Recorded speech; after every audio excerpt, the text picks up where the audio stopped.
Maverick News, the antivirus program for your mind. And now, the Freedom Reporters.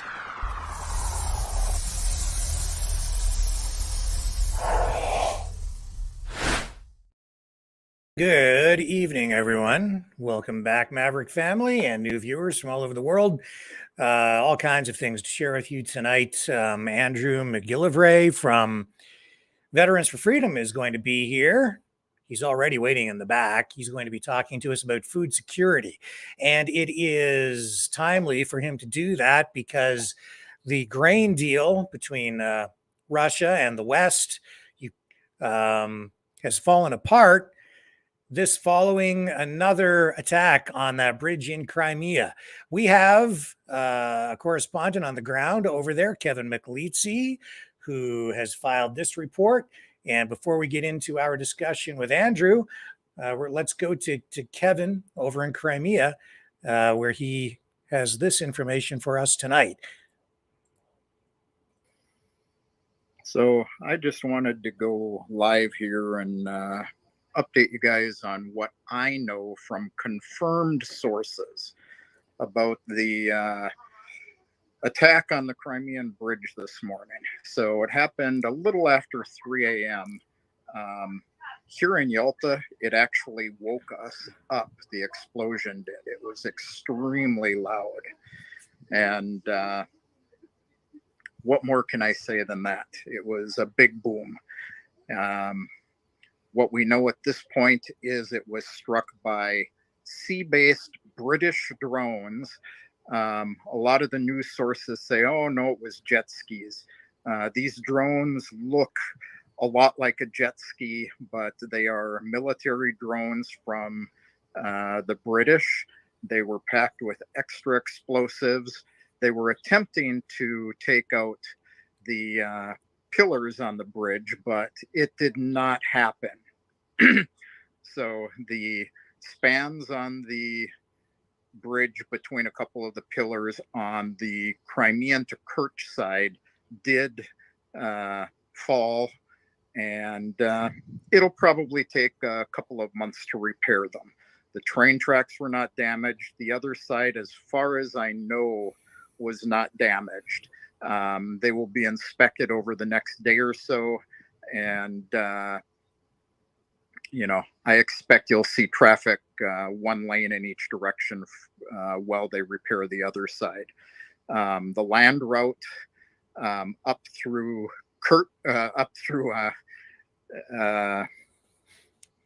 the north side is open, and they're directing all traffic from as far as big trucks and supplies coming into Ukraine up that direction. They've repurposed the ferries that were used for the big trucks for transporting cars across. And so that's kind of the situation. Everything is okay here. The GUR has claimed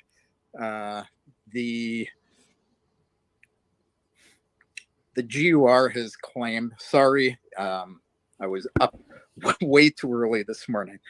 The GUR has claimed responsibility for this attack. What we do know is that there was American surveillance planes over the Black Sea at the time of the attack. There was an American drone and a British drone as well. I did see some reports that there was a Royal Air Force plane as well. I cannot confirm that. All I can really confirm is that it was sea-based drones from Great Britain that were used.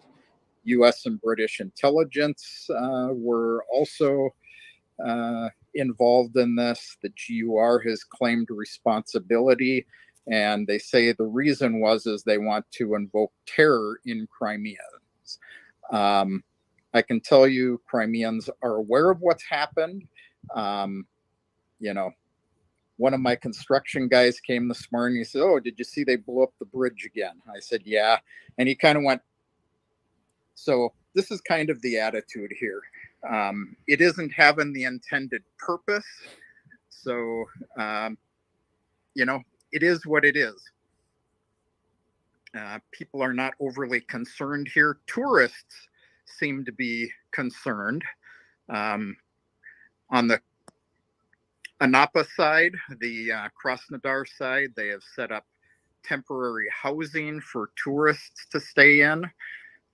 They are actually busing people to the train in Kerch, sending them across the bridge on the train. They've run an extra train. And I don't know what they're supposed to do with their cars, leave them there or what. But, people are being accommodated on both sides of the bridge. And hey, Jay, how are you? Grain prices have already gone up. Russia has put a definitive stake in the ground. They have already canceled the grain deal. Irina's okay too. She was woken up early in the morning. She's off teaching people right at the moment. So,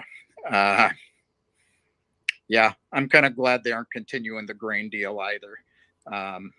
Obviously this is where the drones came from, is up the grain corridor across between Turkey and Crimea and up over to the bridge. It would not surprise me if they stop traffic under the bridge and they put anti-mine netting across to protect the bridge, but that's just a supposition on my part. I'm just guessing that's what they will do to further protect the bridge. So there really isn't much more to say. The parents of the little girl that was injured did die. Their car was caught in the explosion of the road section of the bridge. The explosion did not damage the pillars. It took out one section of the road, and the parents were thrown into the windshield. The mother was still alive and conscious when first responders showed up, and she died shortly after that. The little girl had cerebral contusions. They flew her to Krasnodar to the hospital where she's being taken care of. She was unconscious. I understand she is conscious at this point, but she has amnesia. She does not understand what is going on. So that's about all I can say. Hey, Timothy. So anyway, just this is what we know for a fact here, what's true, what actually happened. Missile strikes did not happen. It was not a car bomb. It was a sea-based British drone that struck the bridge. The goal was to terrorize Crimeans, much like all the other news Ukraine is putting out about concentration camps for Crimeans and imprisoning them, killing them, all propaganda. And it isn't having the desired effect. Crimeans are a little more resolute than that, considering a good majority of them are ex-military. So anyway, that's all I have to say on this topic. And we'll talk to you all later. Okay, and he will talk to us later. He'll be back later on in the broadcast, joining us live again from Crimea to get into more details and the most up-to-date information on that attack on the bridge in Crimea and other aspects of the conflict in Ukraine. I will be right back with Andrew McGillivray from Veterans for Freedom to talk about food security. And what better time to do that than right now in the wake of this grain deal falling apart?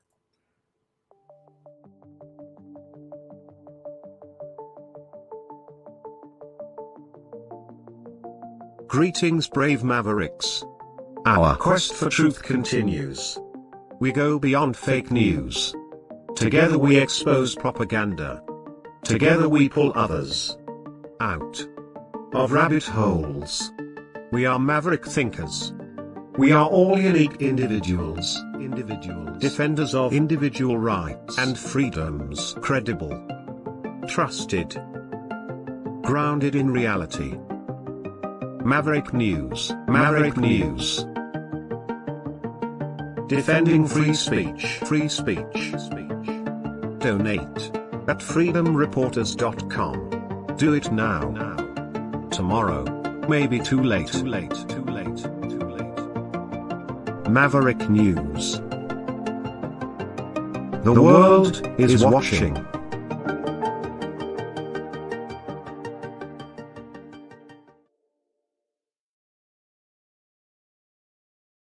Let's bring in our special guest, Andrew. Thank you for joining us tonight. Thank you for having me. I really appreciate it, Rick. Oh, it's our privilege, really. I'm so appreciative. You're here tonight to share your expertise in food security. That's been your focus for a while over there at Veterans for Freedom. Why is that your focus?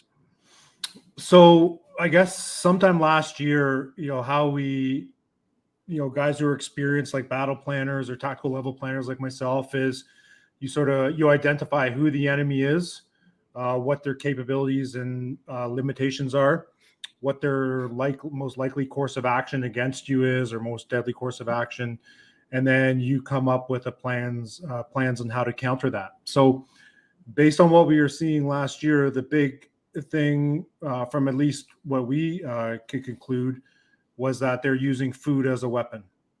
So and like what Sun Tzu said, he goes, in war, you need to put yourself in an unassailable position. So we say, okay, well, if we can take that weapon out of their hands and put it into our hands, then you leave them with sort of limited ways they can attack you.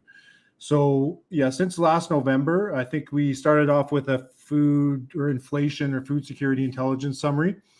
And then we started to come up with sort of ideas and messaging to get out to people to focus on food security, because there's a saying they use, most families are 9 meals from anarchy. So on average, the average household has about 9 meals on hand, and then it's anarchy after that.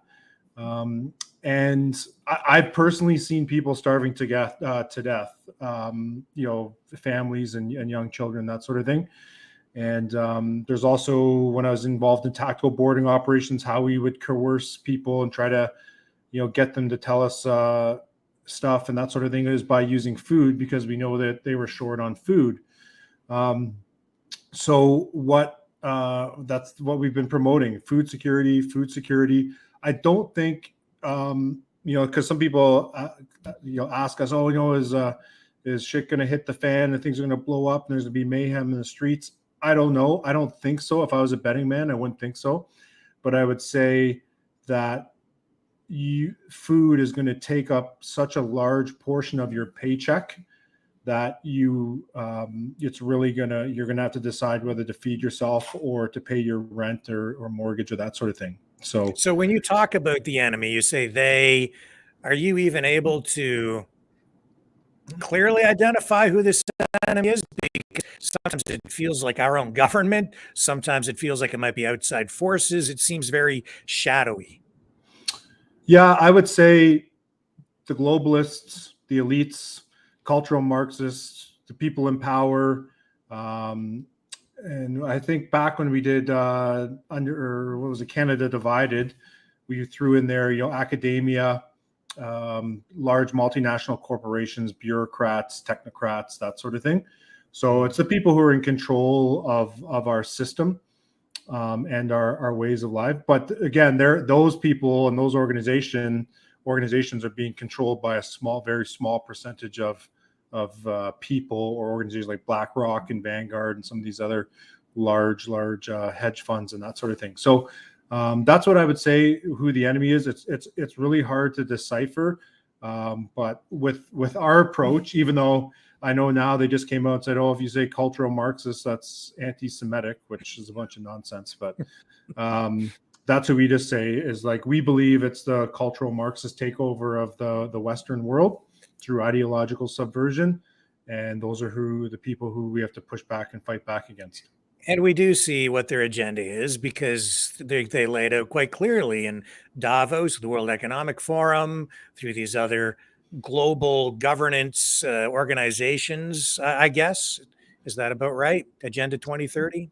Yeah. So what our concern is that you have our current federal government who's signing away Canadian sovereignty and our individualism as a nation to large unelected, officials. So the World Health Organization, the United Nations, like look what's happening over with Europe and the European Union and the power that they have. Those people were never voted in for the control the control that they have over there and the laws and everything that they're making.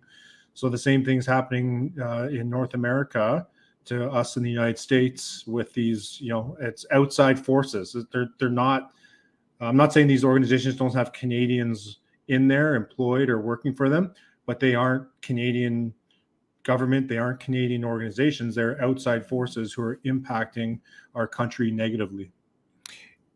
And we know that they want farmers to use less fertilizer. That means lower yields. They want meat production reduced dramatically. We see them implementing these initiatives in Western countries across the board. And that's where your strategy for food security comes into play. That's correct. So the way we approach it is in the military, you have 3 levels. You have your strategic level, which is sort of your broad 38,000 foot view on what's happening. And then you have your operational level, which is like your middle management. And then you have your tactical level, which is the actual boots on the ground. And those guys and gals make up the majority of the population. Those are like the people who get out and do things in their community and that sort of thing. And I mentioned this a fair bit when we go around and brief. I think Daryl and I have briefed over 1,000 people in Ontario with our community intelligence briefings, about 4 hours long. And one of the things we mentioned is that you can have all the strategic guidance in the world. You can have, people telling you, this, unless that translates to actual actions on the ground, then and you have people being able to execute that. The strategic guidance means nothing. So with our strategic guidance, we think that localism will counter globalism. So you need to, spend more time in your local community, get to know people, community building, and focus on, our recommendation is to focus on food security. So I'll give you an example. So I'm up in Haliburton County in Ontario, and myself and another guy started a homesteaders group, which focused on community building and food security. We thought there was going to be 10, 15 people who were interested in it. And all of a sudden we had 125 people. And so we had to get a different venue. We meet monthly. We just did an event the past Saturday that had 250 people show up with you had homesteading products and speakers and food and I had a barbecue and that sort of thing. And that's what we're doing. So we don't want, you want to start off with some common ground. You don't want to start off with, Klaus Schwab, the WEF, and the New World Order. You want to start off with a couple things, so like food security, community building, find some common ground, and then go from there. So what we're hoping to do is to have that sort of replicated across the country. Now, it's nothing new. There's already these homesteaders groups out there. It's not like we came up with this, but there was nothing in my community. So instead of me sort of talking about it or whatever, I actually went out and did it. And now we have a monthly potluck dinner that's coming up on the 29th of July.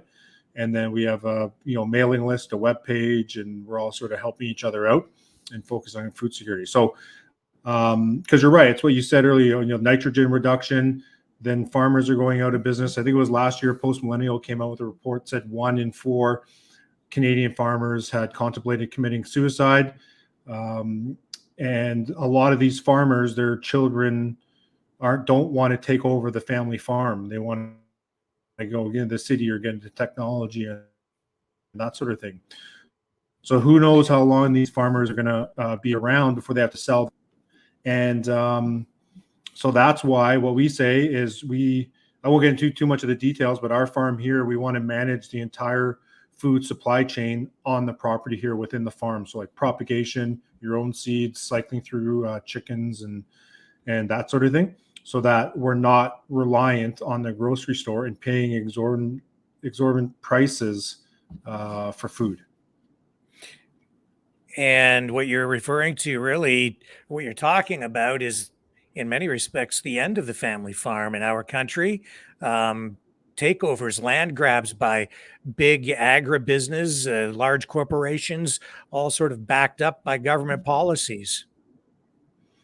Yep, exactly. So they're incentivized to do that, and they're willing to pay big to get these farmers out of business, buy the land and hold it, and you're pricing out, other people who may be interested in purchasing that sort of farm and carrying on. And the farmers are obviously going to take the higher offer for the land. But there's some great guys out there. There's a man named Curtis Stone. He started off as the urban farmer. Now his channel is called Off Grid with Curtis Stone. I think he has 500,000 or 700,000 followers on YouTube. He just got back on Twitter. He's awake. He knows what's going on. He's an excellent source of knowledge for how you can do things on your property. There's another guy named, his YouTube channel is called Arkopia, Arkopia. He has a deep freeze greenhouse in northern Saskatchewan. His YouTube channel is great. And then what our farm is mostly based off is a guy named Forche, who does the Market Gardener. And basically, this guy has a house has a farm in Quebec. And on his 2-acre farm, he provides enough food for about 300 to 400 families in his community. And so we have something similar here. We have a lady who has a 1-acre farm, and I think she has 30 or 40 families who get weekly sort of food boxes from her. So if you think about it, and farming is not for everyone. It is tough. Homesteading is hard, chores. I can barely leave my property anymore because we have dogs and chickens and livestock and that sort of thing. It is not for everyone. But if there's someone doing that locally in your community, you can support them by purchasing products for them. So we get about, I think, 3 dozen eggs a day at our farm. We can hardly keep those eggs on the shelf. And then also we do tours here. So we have people come and visit, and then we're starting workshops as well, how to pressure can, preserve food, and that sort of thing. And there's a million YouTube channels out there where you can learn how to do this. But and I know we get a bit of hate thrown our way when people talk about, I'm going to protest or I'm going to go convoy and that sort of thing. The first thing I ask them is like, hey, do you have 6 months of food stored or ready for your family? And there's like, no. I'm like, well, maybe you should spend your time doing that. Get that in order. Make sure you have some food security instead of maybe I don't want to say wasting your time, but spending your time elsewhere doing things where you might not get the results you're looking for. Sure, and this approach, this strategy that you're putting forward, it's a peaceful thing that people can do to take control of their own destiny, ultimately, by accepting personal responsibility for their health, their safety, their future, for not just themselves, but for their families and their communities locally. It puts the power back in their own hands. Right, exactly. And what we tell people in this briefing that Daryl and I do is like, we hope we're wrong. Like everything we're saying, we hope we're wrong, whether it's, the whole IMVE angle that they're using, all the, government corruption, shortage in police forces, easy on crowd, whatever it is that we talk about.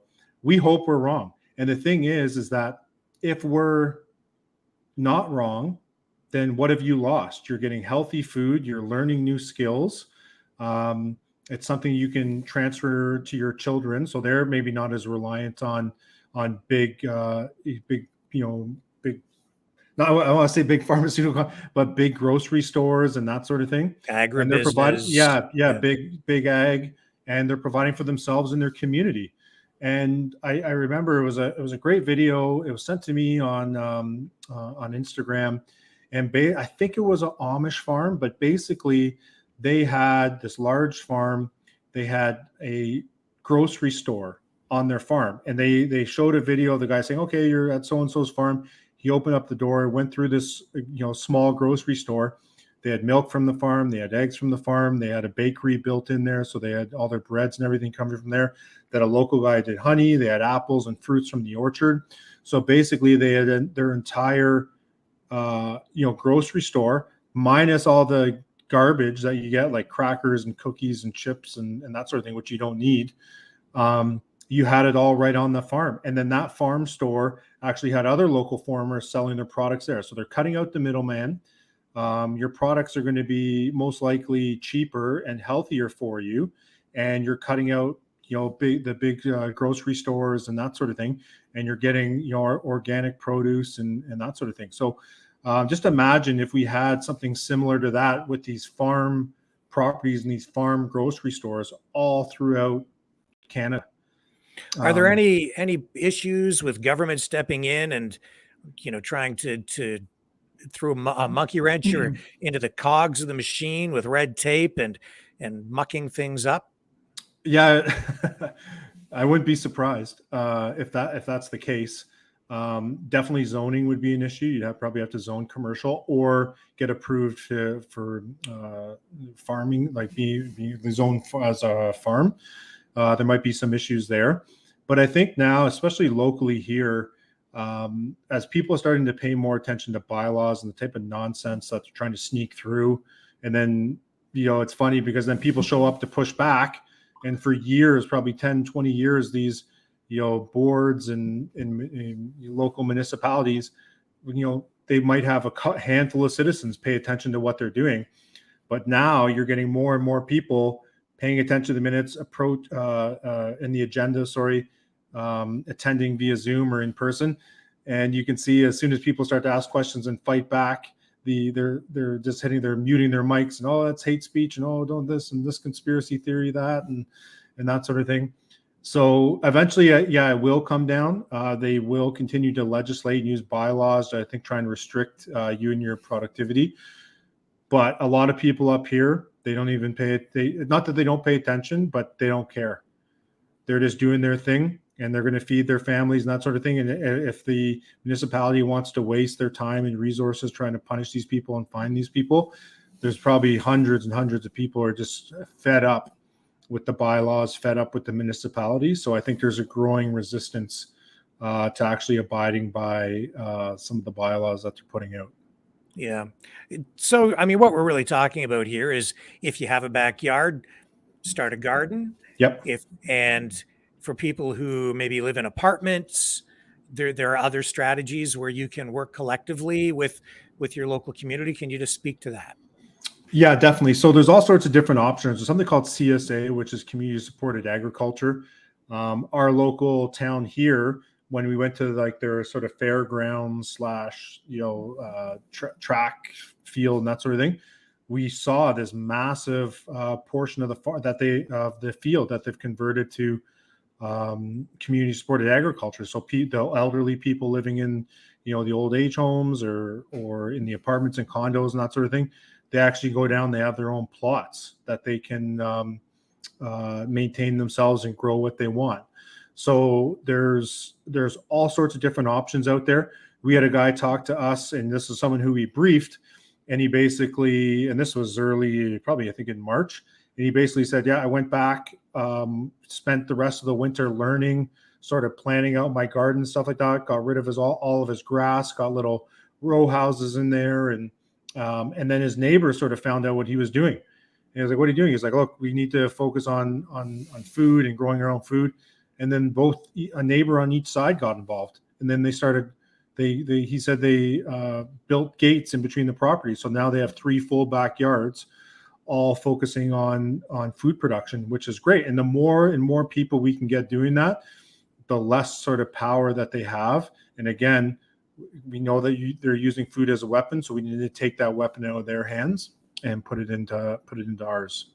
It sounds like you're not only getting a secure food supply, you're also building a stronger community. Exactly. And that's why when I started my group up here, the 2 things we are focusing on, food security, community building. Those are the 2 things. So we do, get-togethers and potlucks and that sort of thing to build community. And then we focus on, food security. We bulk purchase seeds, we bulk purchase equipment. And, we have like a sort of standard layout for a pretty good greenhouse with a materials list. We can bulk buy all those materials, then we can all get together, build one of them on my property, and then move to the next person's property, build one there. And then also sharing, tips and tricks and things that work in your area. So I guess you go out and you speak. If someone wanted you to come and address a crowd or join a Zoom meeting or something, how would they get in touch with you, or how arrange that?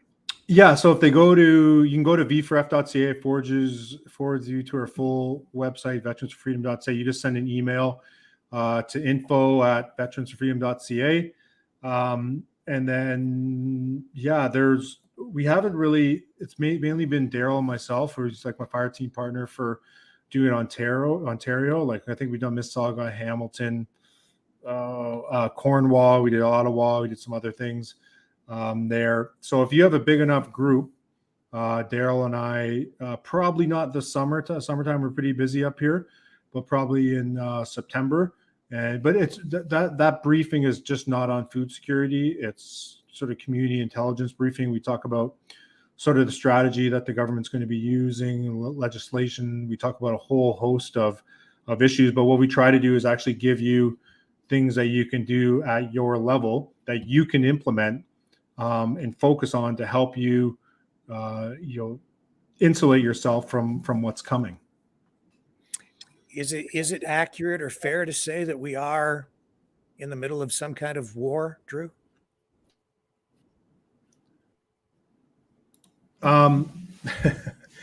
Yeah. So I would say we are in a full-blown culture war and have been since about 2010. It all started, if you do history and everything, or look into the history, it all started after the Occupy Wall Street thing, because what happened there is, you had the plebs, the peasants, the serfs, or whatever you want to call us. After what happened, we focused, not saying we and me, but that class of people focused on the rich, the elites, the rich and powerful, because of what happened and how much money they took with the crisis, that sort of thing. And there's that great meme where it has this, big banker sitting in his office, and he picked up a phone and he's talking to somebody. He says, let's introduce them to identity politics. And then since then, everyone's just sort of been fighting amongst themselves. And it's definitely a full-blown culture war. And the major sort of medium that they're using is the internet or information warfare, fifth generational warfare. And it's bad. Like we did our Canada Divided video, and we're going to come up with a Canada United video. And when we're working on the script and talking about and discussing it, it's like, we're not too optimistic that we're coming back from this. There is like a chasm that's formed in between people in Canada. It was all, the whole COVID thing was a great opportunity for them to divide people even further. And there's so much hate and vitriol in between, the people that are awake and the people that are woke, or whatever you want to call them. Yeah. Unless you, and now I feel bad for me personally, how I approach it. I feel bad for those people because I think they're mentally ill, because they've been brainwashed through ideological subversion or active measures. If you know who Yuri Bezmenov is and what he talks about. So they actually think they're right. And even if you can provide them with the truth and facts and actual, footage or whatever, they still won't believe what they're saying, because that's how sort of demoralized they are. So it's pretty unfortunate. But it's like we did our really good briefing there with Stephen Coughlin from Unconstrained Analytics. Mm-hmm. And he said, as soon as you waste your time engaging with those people who are still living in the blue pill world, you've already lost, right? So like, we don't even bother engaging with them. We just try and focus on ourselves, and we try and focus on the people, the majority of the Canadian population who are actually disengaged to what's, they're not really paying attention, or they're not aware of what's going on and how we're losing the Western way of life. Yeah, I mean, I have to say, when I watched a lot of the videos out there right now with all the conflict in the streets and the screaming and the shouting, it feels to me, or it seems to me, like we're not getting anywhere doing that stuff. And I think that for you personally, I'm getting the sense, and I don't know if this is, representative of the entire V4F organization, but it seems like you've kind of shifted your focus to do things that are productive and sort of away from all the mania. Is that fair? Yeah, so it's the way it sort of works with V4F is we have like a headquarters of maybe 15 or 20 people. I think last number we had was over 3,100 applications. We have tons of members, all the different regions. Some people like going out there and protesting. Other people don't. We have guys who are disabled. We have elderly guys, right? So what we try to do is just put out some guidance to the members. We don't force people to do anything. We have controversial members who have their own opinions on things. We have religious members, non-religious members. Like the only thing that's where we're common is that we're veterans and we're awake to sort of what's happening. So we just give out some guidance to people, and we don't discourage people from going and protesting. Our members, I know we got some guys out in Nova Scotia to do it. But what we try to do with our messaging is, have a solution-based approach to our problems. So what can you do to try and counter this stuff? And then we also have Jeff, who does a sort of daily podcast Monday to Friday at 9 a.m. And all he's trying to do with that is he talks about some things in the news. He ties a lot of things in historically. And what we're trying to do is educate and inform people is what it is. But this is like what James Topp said in his speech in Ottawa. I was like, look, like I'm just showing you that incredible things can be done. I can't fix all the problems. It is up to you as individuals to do things in locally or in your personal life or community, that sort of thing, to try and solve these problems. I'm just showing you that you can, and you can build up a big following, and you can get a lot of support in doing what you're doing. But people actually have to get out there, and this is one of the lessons that we need to sort of do is the circles principle, which I learned from a guy named Andy Stumpfair, which is your circle of control, which is your actions and what you do and things that you say and do in your life. Your circle of influence, which is your friends, your family, your coworkers, your community, whatever it is, and your circle of concern. And too many people are spending almost all of their time in the circle of concern. So your circle of concern is something you have no control over and you have no influence over, right? And people will go and spend 10 hours a day looking through Pfizer documents or, playing video games or just, wasting this time online when they should be focusing more on what their circles of control and their circles of influence, because that's where you're going to have a greater overall effect on, the large, us as a Canadian population trying to fight our way out of this. So I know guys who are like, they think they're doctors now because of how many Pfizer documents and things. Oh yeah, man, do you hear about the nanoparticles and the plasma because of the what and this and that? And I'm like, dude, why are you wasting your time? Like, there's nothing you can do about that. It's out there. Okay, I'm not saying don't have any situational awareness, but start focusing on things that matter in your community and things that you can control and things that you can have influence over. See, what you're saying, actually, to me, that sounds like freedom. It's not that complicated. It's just free yourself from the shackles of dependence on the government and the systems by simply taking action to make yourself self-reliant. Like, take care of yourself. 100%. And we had a really sort of experienced homesteader come and speak at one of our homesteading groups, and his speech was excellent. And his kids are now second generation homesteaders. He brings them up, they milk the cows, they do the chickens, they do this sort of thing. And he just said the ultimate freedom is food freedom. Like, we have our water from our well, we have our shelter that we've built on our land, and now we have food. So essentially they have the ultimate freedom because there's nothing that's sort of stopping them or relying them to go into the city. And what's interesting is Do you know that guy, that great doctor, Dr. Patrick? I think it's Patrick Phillips. No, I don't think so. Okay. Yeah. So he was a guy who was speaking out against the you-know-what, and he basically got fined, and I think he lost his medical license. And so I think he has a big Twitter following. A lot of Twitter we post and forget, so we don't pay too much attention to it. But he's over 50,000 followers. And it's funny because he just posted a picture of him and his partner. And he's like, what did he say? He said, if you know, a couple of years ago when I was a doctor in Toronto living in a condo, he goes, if you could picture me living on a homestead out in the bush and slaughtering meat birds and chickens, he goes, I like something along those lines. It was so funny that we sort of retweeted or whatever, because that's exactly what we're encouraging people to do. It's like, get out of the cities, find your friends, tribe up, find common goals, and then work together to achieve those goals. And so that guy went from a medical doctor, and now he's slaughtering meat birds at a homestead in Ontario with his partner. It was pretty funny. Big changes. Everything's changing out there, and the weather's changing already. We're kind of already midsummer. Is it too late to kind of get started with this stuff, or is there any wrong time, or is any time a good time? Well, it's not too late. Like, not everything is fruit and vegetables, right? A lot of your vegetables, they could be going in now. You have to definitely find out what your hardiness zone is for your area, and you plant based on that. But what you can do is something very simple, is you can do meat birds.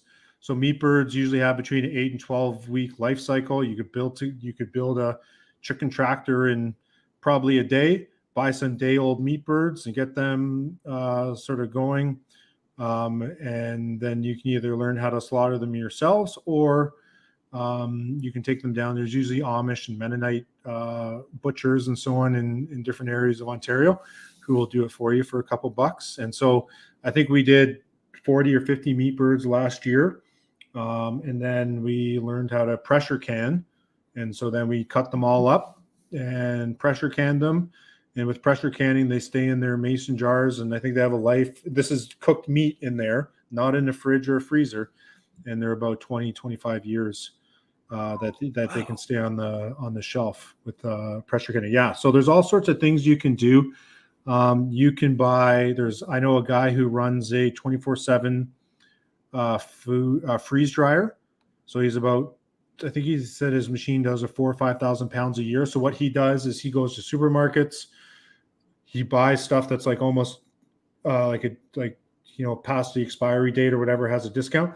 And then he just he cuts it up, throws it in the freeze dryer, and then bags it, or the Mylar bags that you use to put that in. And there's another thing, 20, 25 years. So there's all sorts of things you can do. And you don't have to go full blown into food, so you're right into homesteading, because it'd be pretty frustrating and it might sort of lead you up to quit. But there's incremental changes you can make in your life. You can start with just a herb garden on your back porch. You can do potatoes in a bucket. There's things you can do and slowly increase your skill set and slowly increase your production every year. You don't have to jump right in and go and buy a homestead and learn to farm from scratch. Do you save money right now by doing this? It's hard to say up here because we have so many projects and greenhouses and geodesic domes and stuff on the go. Definitely, I can tell you on the chicken, when we did the chickens, when we buy them at day olds for $1 and then give them 8 weeks of food and process them, you're getting like a massive chicken that's probably about 40, 45 bucks, and you're paying 10, 12 bucks for it. So you're definitely saving money in that regard. And seeds are a lot cheaper. Like, I know people have big herb gardens. You can do garlic starting in the fall.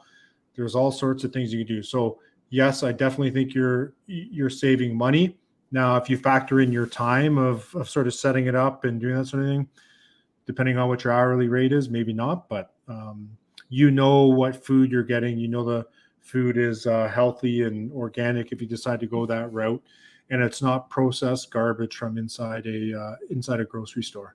I guess that's a key part of this as well, because somebody, actually, my wife just sent me a picture of a Campbell's soup can that said it has bioengineered ingredients in it.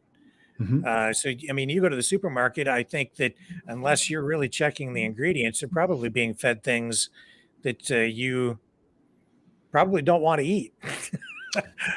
Yeah, well, I always used to laugh at to watch her showing you that commercial that's where it'd say like "Don't eat the bugs," and it was Don't like eat the bugs. the high pitched voice. It was so funny.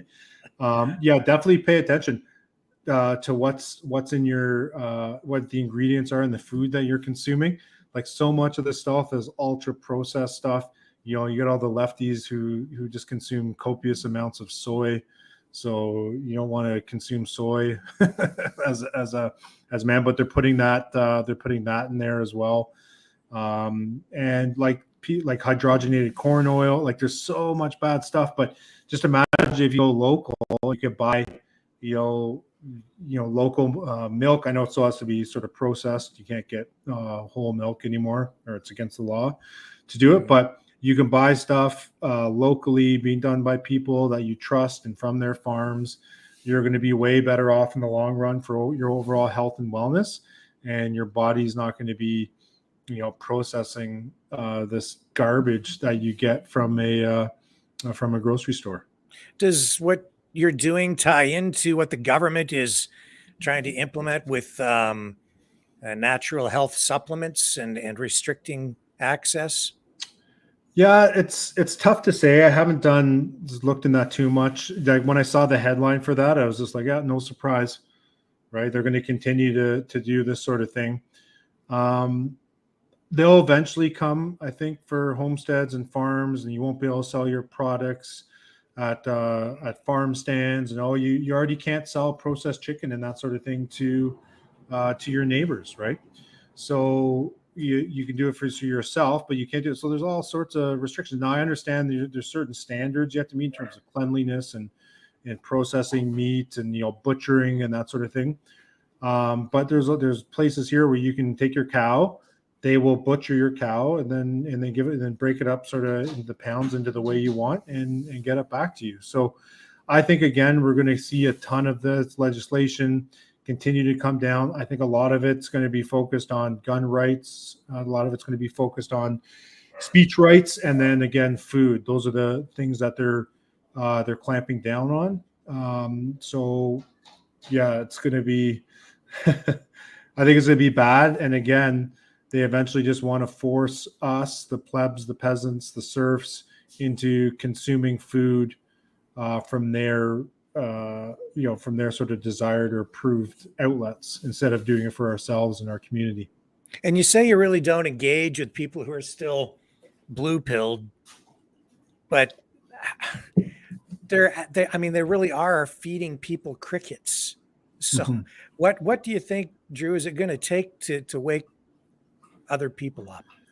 Yeah. So sorry, maybe I mischaracterized that. So the woke mob, who make up probably 5, 10, 15% of the population, the virtue signaling, social justice warriors, they think everything revolves around, the skin pigmentation and what's between their legs and all this other cultural Marxist nonsense. Those people are lost. They are brainwashed. I might offend some people here, but yeah, I remember when we were calling someone woke and they're like, by woke, we mean enlightened. And I was like, no, woke means retarded. Sorry, I don't want to offend anyone, but I got sailor mouth. But that's what these people think. They think they're the enlightened ones, and they know what's best, and everything revolves around people's immutable characteristics, which is just a bunch of crap. But these are people who've been indoctrinated. These are people who've been subverted, and these are the people who think that men can be women and men can breastfeed and all this other complete nonsense. That's what they are. So they're just clowns, right? They're clowns living in a clown world. So you trying to engage with them, there's no point. There's literally no point. There's nothing you can do to wake these people up. They are weak-minded. They've been ideologically subverted, and it's a waste of time. Now, the people who are disengaged, who may be still in the blue pill world but disengaged, those are the people we need to focus on. They had that great documentary a couple of weeks ago called The Great Awakening, which I thought was well done. We need to continue to wake those people up, and sort of get them over and to our side and let them know what's happening in the world. And so those are the people we need to focus on. But what I was saying with that previous statement is that Stephen Coughlin said is like, if you engage with these people in the blue pill world, so meaning engaging with the woke mob or the clowns, whatever you want to call them, in the blue pill world, you've already lost. And so what's happening now, unfortunately, in politics, you see these politicians who are kowtowing to the woke mob, right? And they've already lost. And, if someone calls me like this, oh yeah, you're a white supremacist, you're a racist, and I'm like, no, I'm not. I got a black friend or this. You've already lost because you're engaging. They control they control the vocabulary, control the conversation, then they control the outcome. So if you engage with them in that world, you're already losing. So the best thing to do is not engage with them. Someone calls me racist, I just laugh, right? Like I don't you just don't engage with. It's all from the cultural Marxist playbook. All their attacks, you're racist, xenophobe, bigot, and you're against able-bodied people or disabled people. Like it never ends. Whenever there's something out there that makes you like a proud Canadian or proud American or whatever it is, they just come up with a new word to subvert that and say, okay, well, if you're flying Canadian flags, then you're a white supremacist or a colonizer, and all. It just never ends. And people think they kowtow and give into this, and they give them an inch. Oh no, I didn't mean that. I'm sorry, or whatever. And then these people keep going. They take a mile, and they just play the perpetual victim card. So it's just not a winning strategy in our opinion. So best thing to do is just not wait. You only have a finite amount of time, finite amount of bandwidth. Don't waste it with these woke clowns and all the nonsense that they're pushing, because you're not going to win against them. Yeah. So we're getting near the end of our time together here tonight. Is there anything that you'd like to touch on or think that I might have been missing? Well, yeah. So we one thing that we sort of want to take off, it was an initiative that we started back in for June 1st, is what we call the V4F support fund. So basically, since our inception, we've raised over $100,000 or, got some money into people's hands who needed it. And we want to continue doing that. So we've helped, veterans in need. We've helped homeless vets. We've helped, truckers who needed money. We've helped, sort of wide array of people in Canada. And the tyranny is not going to end. So what we're doing with the support fund is it's a monthly sign up where we encourage people to donate $5 a month. So if we can get, 1,000, 5,000, 10,000, 50,000 people donating $5 a month, that gives us then $250,000 a month to use to help people. Now, the beauty of this system that we set up, it's a form of monetary populism. So if you've donated, regardless of the amount, some people donate $100 a month, some are 20, 50, whatever it is, you get a vote to where that money goes. So our first month we had, I thought we did okay. I think we raised like $1,300. We didn't really promote it too much. And the 3 recipients were Pat King, whether you like him or don't like him, because some people are like, oh, why are you doing Pat King? It's like, well, whether we like the guy is irrelevant. It's the fact that he's being unfairly targeted by the state. And then we had Sheila Net-Lewis, the 58-year-old lady who's been denied the organ transplant. And then we had Shaba, the Romanian truck driver from Windsor. Right. So basically, Sheila Net-Lewis won. And then there's an option there that people select whether they would like 10% of the funds to go to veteran initiatives. So it doesn't come to us. It goes to some Veterans and Everyday Heroes is one. Operation Pegasus Foundation, other veterans organizations, going to be the second month. And then helping out with the legal fees for the 329 people who are at the part of the Valor Legal Action Center lawsuit, the mass tort, with Catherine Christensen. So what we want to do is, keep getting people donating to this every month, and then us sort of getting into the money into the hands of the people that need it. So, and it's completely transparent. We have a completely separate bank account. We do a report, not this month, but next month we're getting a third party accountant to come in and stamp what we call page 2 of the report, which is the bank statement and then proof that the funds have been dispersed to the person who won the thing. But think about it, Rick. Just imagine if we could get 100,000 Canadians giving $5 a month, which is nothing. That's $500,000. You shouldn't have to sell your house to defend yourself from a tyrannical government. So over the summer and really working into the fall time, we're really going to be pushing this fund initiative, doing videos and that sort of thing. And we just want to get people to sign up, and then we can start protected, because this government's not going anywhere. I know people are like, oh, there's an election coming. No, they're going to, in my opinion, they're going to keep doing it. They're going to keep persecuting people. They're going to keep punishing any sort of dissidents who speak out against them. And we as a people need to come together and say, look, you can't keep doing this. We need to help defend these people from persecution. Yeah, well, that's why I love your organization and love what you guys are doing, because you come up with clearly defined objectives and then you work to execute a plan to reach the objective. And that's the way to do things, because you get things done. Yeah, exactly. So that's solution-based approach. And you can, if you go to veteransforfreedom.ca/fund, you can hit there. We have a FAQ on there.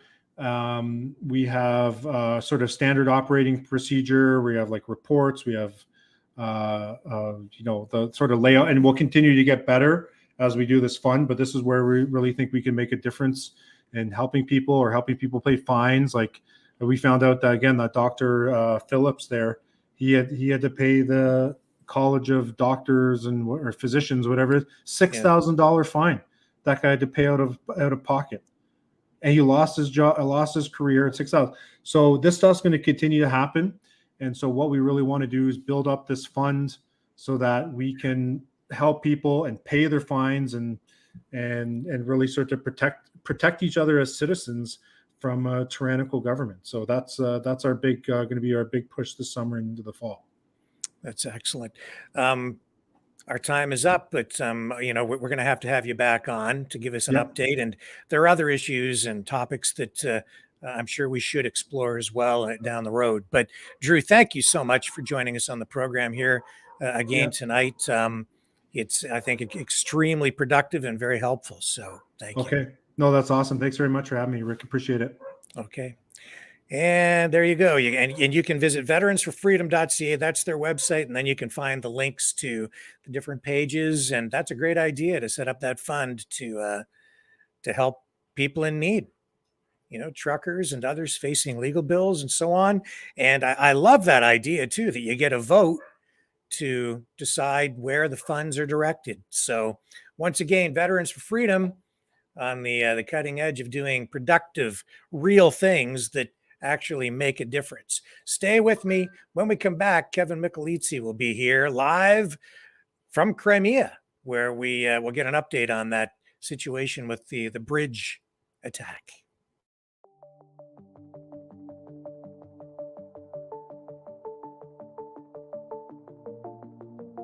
Greetings, brave Mavericks. Our quest for truth continues. We go beyond fake news. Together we expose propaganda. Together we pull others out of rabbit holes. We are maverick thinkers. We are all unique individuals. Defenders of individual rights and freedoms. Credible. Trusted. Grounded in reality.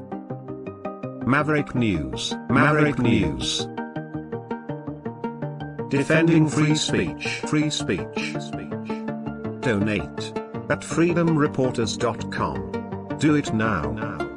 Tomorrow may be too late. Maverick News.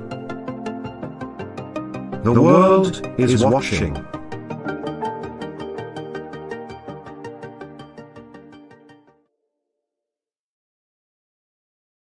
Hey, I'm back. You're back. Everybody's back. And Kevin Michelizzi is back. And here he is from Crimea. Rick.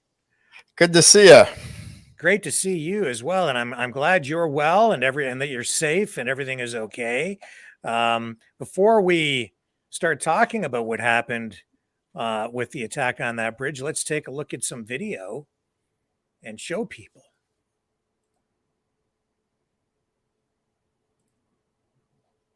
Holy smokes. Yeah, and luck of the draw with the couple in the car that did not get killed. Yeah. Look at the damage. So you're saying this was done with aquatic drones of some kind from the UK? Yeah, that actually looks like video from the attack last October. Is that what that? Oh, yes. Okay. So that's what this is. Yeah.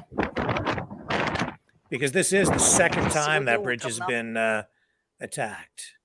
Yep. And Putin says that this will not go unanswered. I mean, obviously. Yeah. Yeah. No, he's waiting for options from the Ministry of Defense. So Shoigu is putting together some options for him. He will decide what will be done. I actually saw one report from a fairly reliable source, a couple of them actually, both Russian and Ukrainian, that said there was a strike on the infrastructure of Ukraine today, and they lost about a third of the energy grid.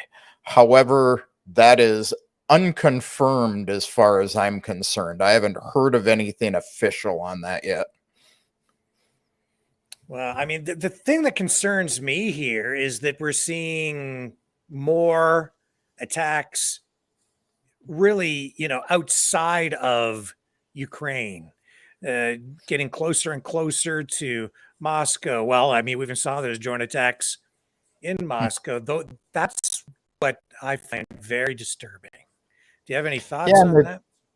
They've been attacking Belgorod for quite some time. And I don't know what made Belgorod so special. It's right outside of the Kharkiv area. They have some military bases there, and I guess they just haven't been as well protected as other areas like Crimea. We're under constant attacks that you guys don't hear a lot about anyway. So a lot of drone attacks, like over the weekend, there were aerial and sea drone attacks on Sevastopol. They were all disabled. They shot at the thermal power plant over there and failed at that. They've shot at the Kerch area a couple of times. The bridge, about a month and a half ago. Oil refineries over in the Kerch area a couple of times with minor damage. But I think right now they're stepping things up simply because of the whole, NATO meeting thing and not getting what they wanted. And this kind of a temper tantrum, or, I see some of my Ukrainian sources are saying it's really to try to show the West, gee, look at the big win we've had. Give us more weapons. We can do this. And that makes sense. But again, I don't really know. Right. That bridge, it's a strategic asset. They need that bridge because, as I understand it, there are really only a couple of ways to connect Russia with Crimea for the Russian military, or is that a bunch of Western propaganda that I'm consuming? It's a bunch of Western propaganda. Initially, when it was put up, it was solely to connect the Crimean people to the mainland. That was its sole purpose. At the beginning of the special military operation, they did bring military equipment across it. But ever since they opened the land corridor up through the Kherson region, it hasn't been used for military at all. So everything goes up around the north side and, across the land routes. So it probably hasn't been used for military for, probably 8-10 months at this point. So when you say that they're really trying to spread terror, is that really the focus then? It's about trying to demoralize the population and diminish support for Yeah, and I don't remember which Ukrainian official it was that early this morning or yesterday before the attack, had said that their goal was to terrorize Crimeans. They were going to build concentration camps here and put all Crimeans in it. A month ago, they were going to kill all Crimeans. They're trying to put a fear in Crimeans and get tourists to stay away, because that's the livelihood of many, many Crimeans. And really all they have done is they've angered people here. Now, I'm guessing part of that is because a good majority of the people who live in Crimea are ex-military. So you're shooting at military guys who can shoot back if they have to and will. And they're just pissing people off. Some tourists are afraid to come here, but they were afraid before this attack. After the bridge was blown up, they removed the curfews in the Kherson region. They started routing all traffic to and from Crimea through that land bridge. And it didn't take an hour or two when there were long queues at the checkpoints between Kherson and Crimea for people going back and forth. So people are still coming. So here in the West, I keep hearing the media refer to Crimea as Russian occupied Crimea. Can you fill our viewers in here in Canada and the United States and in other countries around the world where they're watching, because we have viewers from all over. Can you give us a proper perspective on the history without getting, into too much of the nitty gritty, but the Reader's Digest version of what the situation is there in Crimea? Well, I usually don't take sides in this whole conflict. I've been here under Ukraine. I've been here under Russia. I am now living here under Russia. So history-wise, it was all developed by Yekaterina, hundreds of years ago. It was Russian Empire. It really didn't become part of Ukraine until Khrushchev gave it to Ukraine to basically keep an eye on. Now, he was a premier that was Ukrainian. But in the Soviet Union, it made sense for Ukraine to be kind of the keeper of the area because it was close and they had the land connection to it. But it really, with the breakup of the Soviet Union, it became what it was. Now, it was an autonomous republic. They've had their own constitution the entire time they've been in the Soviet Union. When they were created in 1920 on, when Ukraine was created in 1920. Crimea's had its own constitution. It, up until the 1999 Constitution, had the right to self-determination. There was a constitution put in place after that. And the way the law worked was the Crimean Duma, would put together a constitution. They would ratify it. They would send it to the Ukrainian Duma, which then had to either ratify it or send it back for changes. And they could not modify it themselves. They had to suggest changes, send it back to Crimea, who would have to ratify it, send it back again. Now, what Ukraine did is they modified it, taking away the right of Crimea to have self-determination without the approval of the Ukrainian Duma. and they didn't send it back to be ratified by Crimea. So that wasn't the legal constitution. So this whole voting to join Russia occurred under the 1999 constitution, which gave them the right to do so. Crimeans chose to be part of Russia. I was here at the time. There was no voting under gunpoint. People freely went to the polls, just like they did in these new regions of Ukraine that joined Russia. There weren't armed guards forcing people to vote. I've got photographs of what went on there. You know, some of the military guys did drive buses around for people to be able to vote. They went and knocked on doors and said, hey, we're here. And they guaranteed the safe passage people to these voting places because they were still under fire. Crimea never was. You know, Crimea is Russian at this point in time. All the infrastructure is Russian. All the government is Russian. But the interesting thing is unlike what's happened in Ukraine, we still have signs in Ukrainian. We still have roads. We have in Yalta here, Kievskaya Street and Moskovskaya Street. So, you know, people here don't pay a lot of attention on those things. The grain. We're hearing that the grain deal, it didn't fall apart because of the attack on the bridge, that it's coincidental. That's what is being reported over here. Do you think there's any connection, or is the grain deal falling apart simply because Russia has other concerns about some of its needs not being met on the agricultural front? Well, you know, for several weeks now, Putin has been saying that the grain deal had to, you know, address their concerns, which was the Russian grain getting through to where it needed to go to.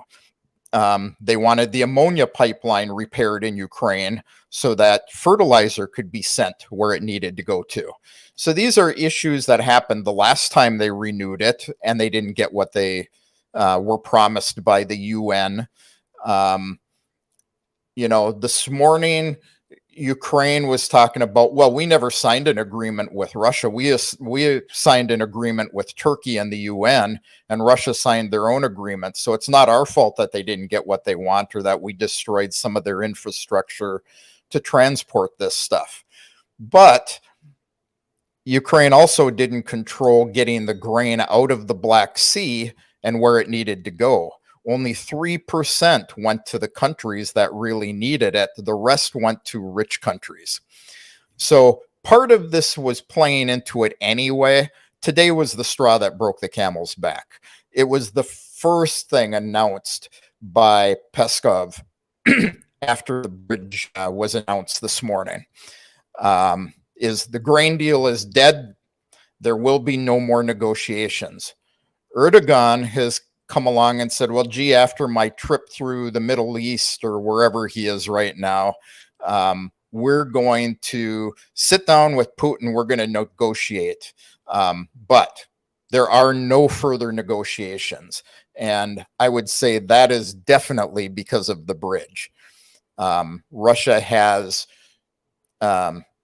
said that they will no longer guarantee safety of ships going through the grain corridor, and they have relabeled it as a war zone.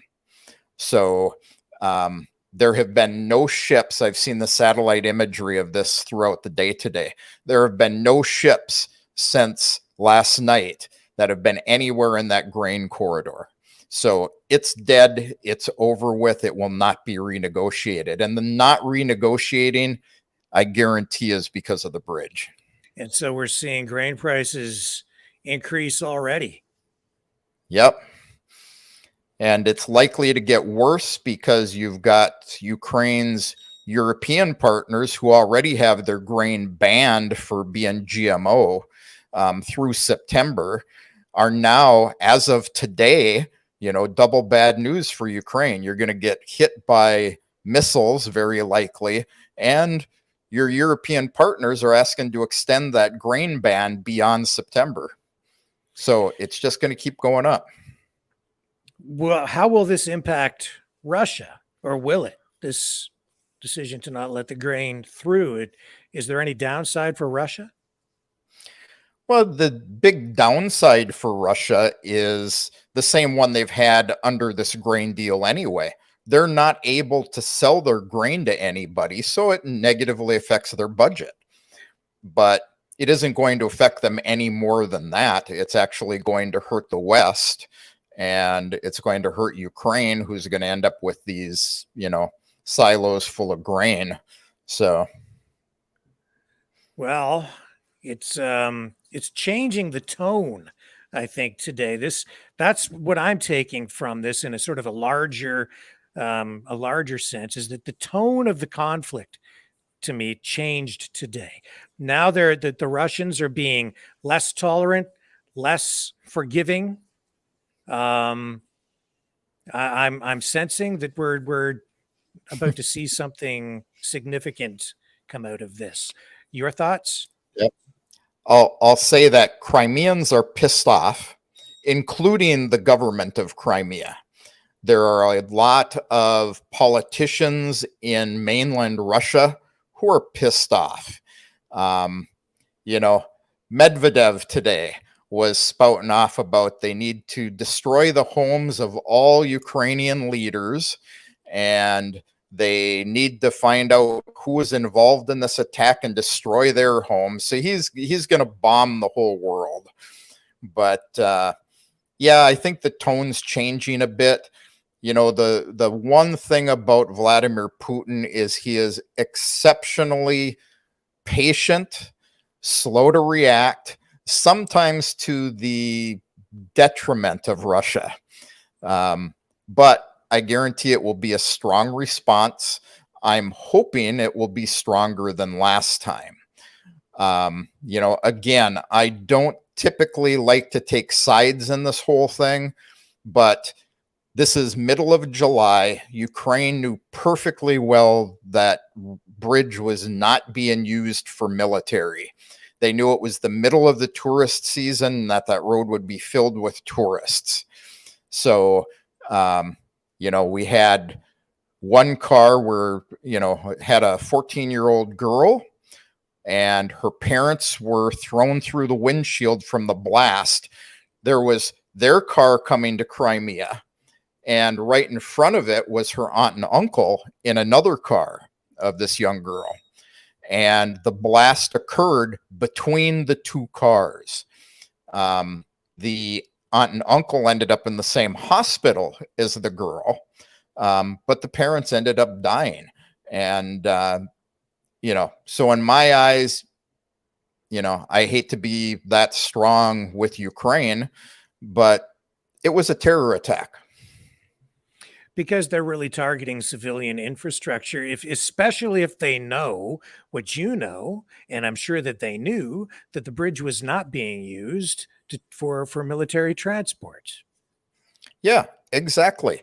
They have the satellite imagery from the US and the British. They know what's being used for military and what's not. Anybody who doesn't understand that in the world just has their head up the butt of the mainstream media. I saw some reports earlier today that there were a bunch of unmanned drones, scooting around in the sea yesterday and yesterday evening. And gee, these were the drones that were used. Why didn't Russia do it? But reality is Russia has them on satellite imagery. It was NATO exercises. Now, were these NATO exercises a cover for the drones? This is unverified information again, but there are reports that early this morning, the Russian government released a note that these drones came from a civilian ship. I originally was thinking maybe it was a grain cargo ship because that's what everyone was talking about. But there have been reports now that it came from the Azov Sea. And when you think about the fact that this girl and her parents were coming to Crimea, and it's that side of the bridge that was hit, they would have been on the Azov Sea side of it. So it kind of makes sense. Now, it doesn't mean that they didn't drive drones under the bridge. That's highly unlikely. But, civilian boats, yachts, sailboats, they float back and forth underneath that bridge all the time. And I think you'll see that stop now. Yeah, well, that's the tragedy, is that some innocent people lost their lives, and now a 14-year-old girl has lost her parents. She lost her parents, and she has 4 siblings, 2 from each of her parents' previous marriages, who each lost a parent as well. Now, in true Russian fashion, Vladimir Putin has directed the Belgorod region, where these people were from, to take care of these families and this girl and provide for them, take care about them, make sure they have everything they need. Any indication how long it might take for them to repair this bridge, and what will they do to protect it? Well, there was one section on the bridge that was totally destroyed and cannot be repaired. Another section on the same side of the bridge was 70% destroyed. They expect to have that section finished by September 15th and the totally destroyed one fixed by November. However, the deputy prime minister of Russia earlier today said that traffic would be restored in a reverse pattern on the remaining side of the bridge by 1 a.m. this morning. And at 12:45, so about an hour and a half, 2 hours ago, he made an announcement that traffic was going in this reverse pattern on the other side of the bridge. So what it means is they have one lane in each direction. They are still recommending people take the land bridge, but, just. No, we just froze up a little bit there. Kevin will be back. His connection is just a little bit jittery, but I'm sure we'll get reestablished in just a moment. Kevin Michelizzi live from Crimea tonight. So welcome me to your world. Yeah, you froze up there for about 30 seconds, Kevin. You there, lost Rick? Your feed. Yeah, I'm here. Get you back. I'm here. Can you hear me now? I hear you. Can you hear me? Okay, I can hear you now. We're reestablished. We lost you for about 20 or 30 seconds. Yeah, I get the same thing going on that you were ranting about the other day with with talking too much and haven't changed my server. So well, that's okay. They can listen and monitor all they want. What else can I say about that? Nothing. So from this point on, how are they going to defend that bridge or prevent this from happening again, or can they? I don't know how they are going to do it, but Putin again has given instructions that they would bring him proposals to better defend it. I think you will see civilian ships passing under the bridge being more thoroughly inspected. They were paying attention to cargo ships and big ships like that, but much like they did with the road after the last time, now they have, queues of cars for, several hours going across that bridge. They will strip your car from top to bottom, unpack all your suitcases. They do that with trucks that come across the bridge. Most trucks are forced across on the ferries, and they still get inspected. So I think you're going to find all the ships will get more inspections. It wouldn't surprise me to see anti-drone nets, put across there. Yeah, this is the video. Yeah. So this is the section that could be repaired, and you'll see the section that's totally out here in a second, if I recall.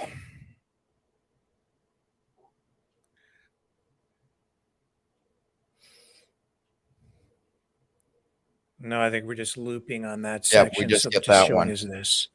Yeah, so these pillars are totally okay. They've been inspected. They'll fix that one section of the bridge, and the one part that's missing will be fixed by November. Okay. Here's another shot. Maybe you can explain what it is we're going to see here. Is this current? What is that? Any idea? Does that look accurate to you? That doesn't look accurate to me. No, that looks fake. That's got the entire bridge destroyed. So that's some sort of weird, bizarre propaganda. Yep. Which just shows you how careful you have to be in consuming information. Exactly. This is the footage that I saw. So tell me if this is accurate. Because this looks like there's something from the air. Is this relevant? What is that? Okay. That's not real. Those shots are not related. They're going to pan to the left. And then there's that. Is that current? This is actually current. This is the strike on the bridge last night. Okay. So you can see how far away that strike was, and whoever's taken this video, you can hear the car alarms going off over by them. Yeah. I mentioned this because I had some guy, running me through the ringer about how could I have possibly heard that explosion at 3 o'clock in the morning in Yalta, 200 kilometers away. And, reality is the sound travels through water. It bounces off the ionosphere. I have a buddy who lives in Kerch. He's probably 30 kilometers away from that. And it shook his house and knocked him out of bed. My God. I'm surprised there weren't more people killed. Honestly. Yeah, me too. Yeah. Because if you see the videos of the cars going across when this happened, there's a lot of cars on that bridge. That's the preferred time to drive, because if they drive during the day, they end up in the queues under the hot sun, and it's running, 30 Celsius out here, and then being in a hot car. So people prefer to drive across in the evening. So help put this in some sort of perspective. If this was an attack in the United States, would this be like what, an attack on, say, the Ambassador Bridge between Windsor and Detroit, or would it be like something equivalent to that? I mean, in terms of an attack on like domestic soil, because this is like right in Crimea. This isn't in Ukraine, and I guess Crimea is an area that's sort of in dispute for Ukraine, but it's been established as Russian territory for a while. Hundreds of years. Yeah. Yeah. And even if you just go from recently, it's been since 2014. So, 9 years already, going on 10 years. I can't really say what this would be like striking over there in the States or Canada, because, even like the Golden Gate Bridge would be a tough one if that was blown up, but you can still drive around in a roundabout way. Well, I guess you can here in Crimea too. So, if you blew up the San Francisco Golden Gate Bridge, it would greatly inconvenience people going back and forth, because now you have to go the long way around. And, if it was the United States, and let's say it was Iran who blew up the Golden Gate Bridge, the United States would destroy them immediately. Which just shows you how patient Putin really is. Yeah. Yeah. I think if Medvedev was president, things would have been handled more like, the West would have. Is this an escalation, though? I mean, we talked about the change in the tone, and I guess that's really sort of repeating what we talked about previously. It's not just a change in tone. This is another step up in terms of escalation, another step toward, I mean, I hate to even say it, but a nuclear conflict. Yeah, it's an escalation. The amazing thing is the U.S. State Department released a statement that they had nothing to do with it, and Ukraine picks their own targets and decides what they're going to shoot at.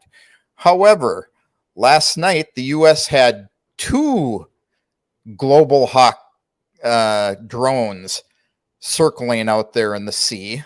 There was a Royal Air Force, either drone or aircraft. I haven't been able to confirm which of them it is. And there was U.S. surveillance plane out there.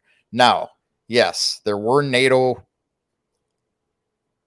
practices going on, but we all know that those drones, and of course there's Reaper out there all the time. So we know that they're actually providing intelligence to Ukraine for their targets. So the US and Great Britain were involved in this. The Ukrainian SBU has verified that they were involved with it. The SBU says it was the GUR, which is kind of like, the old KGB or the CIA, their Navy, and the British. So they've implicated the British. Of course, now they've changed their tune. Russia blew up the bridge themselves as a reason to get out of the grain deal. And I you knew that was coming. Oh man, the propaganda is pretty colorful and creative. I have to say that about this war. Yeah. Yeah. When they let the U.S. run their propaganda, it goes fairly well. But when they think they've learned how to do it and they start spewing their own stories, it gets real entertaining. And I should say and point out to people that, you're not just you have some, how shall I put it, credibility in this area because you have a background in digital security, military digital security, and information warfare. Can you just tell people what your background is in that regard? Yeah, this is, it's a good thing to answer since I got, pulled over the barrel on that one earlier today as well, about my resume. My resume on LinkedIn shows what I look for work for, writing. I have a software development background going back many, many years. I worked for Martin Marietta on surveillance systems for drones, navigation systems for drones. These were the earlier drones. And, I've done work for a variety of Department of Defense contractors on weaponry until I decided I didn't like working on weaponry anymore. And then a few years ago, I got involved in the information warfare stuff. My son works in information warfare in the United States.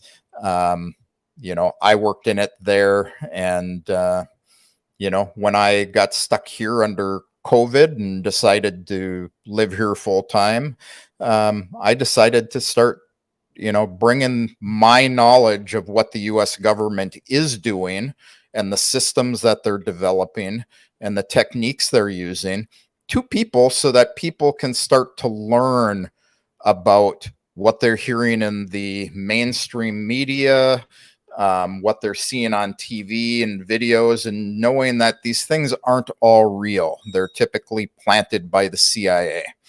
I've got friends who have worked for many of the major 3-letter groups of intelligence agencies, so yeah, I've got a good background in this other than, about 7 or 8 years where I worked for Microsoft on cell phones. And let me tell you about talking on your cell phone. They are listening. Yeah. Well, I think you don't even have to be talking on it. You just have to be talking near it. I think that's the reality. I mean, it's listening all the time. And if you don't think so, just say, "Hey, Google." There it goes. And Apple has now made it so you don't have to say, "Hey Siri," and there goes mine. It's listening all the time.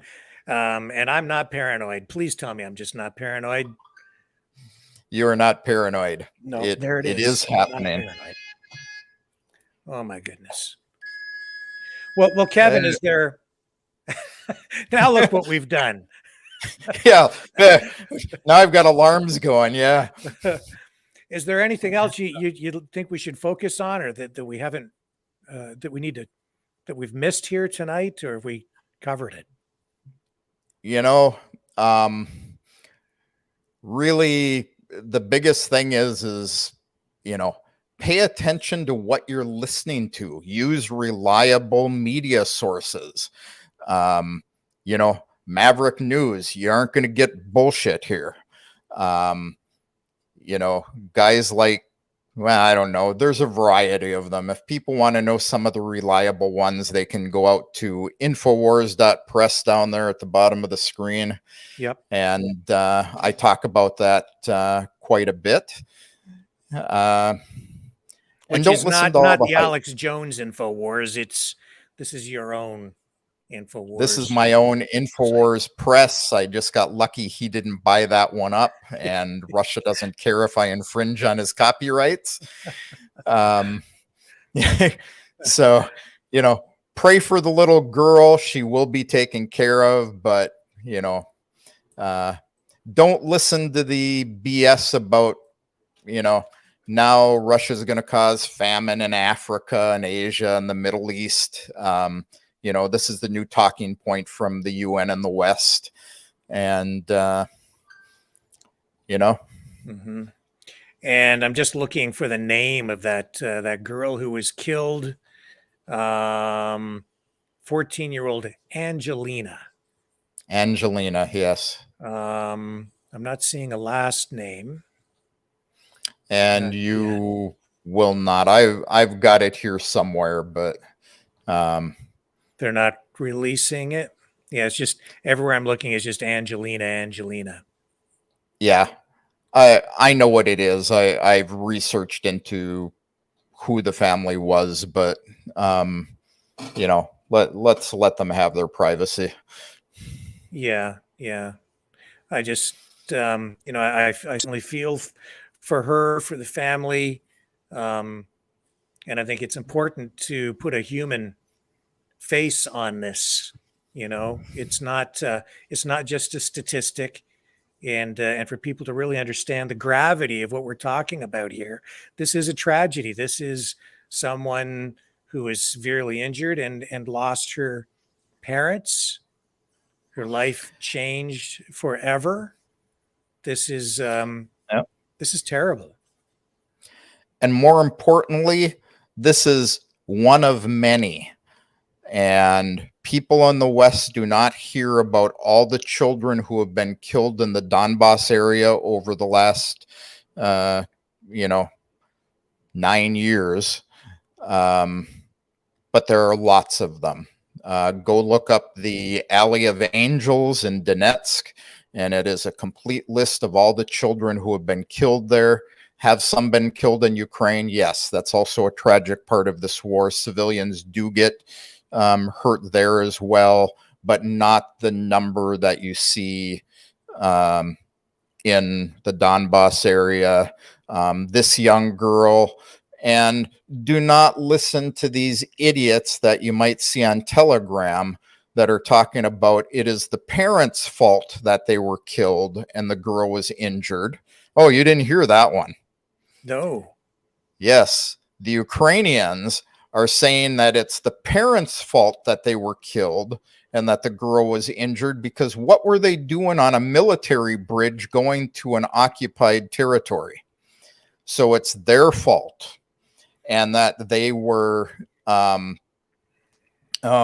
was the word they used? They were aggressors by going to Crimea.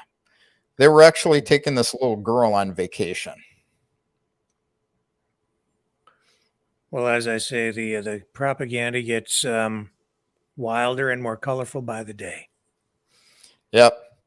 And I'll come back and give you another report when I'm sitting in a concentration camp being filtered for my negative views. And Wow.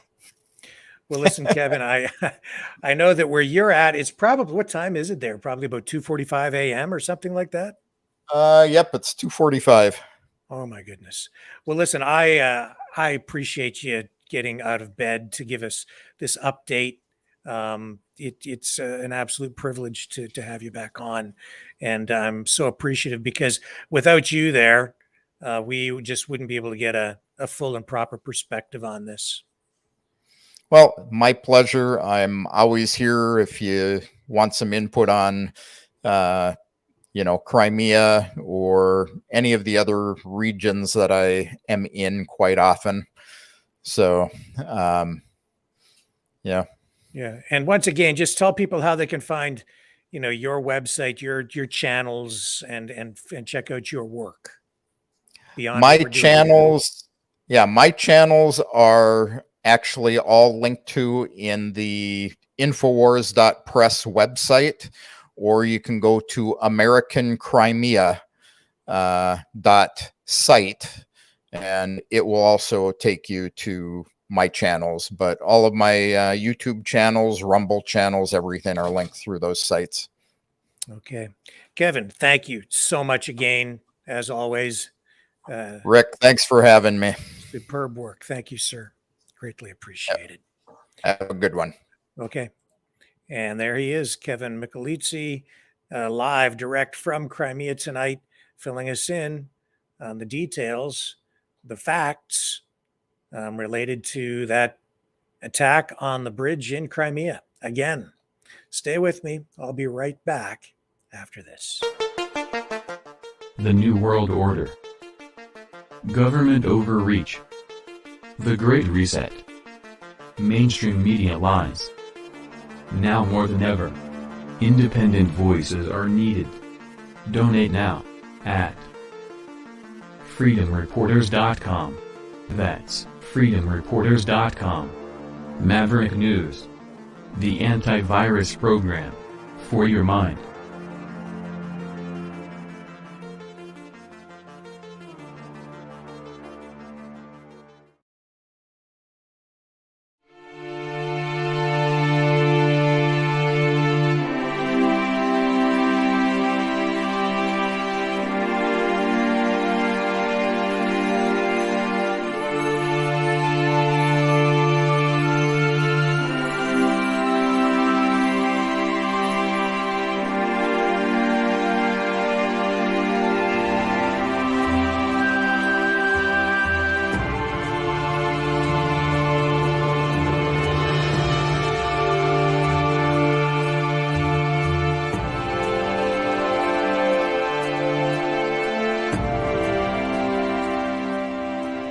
Maverick News. The world is watching.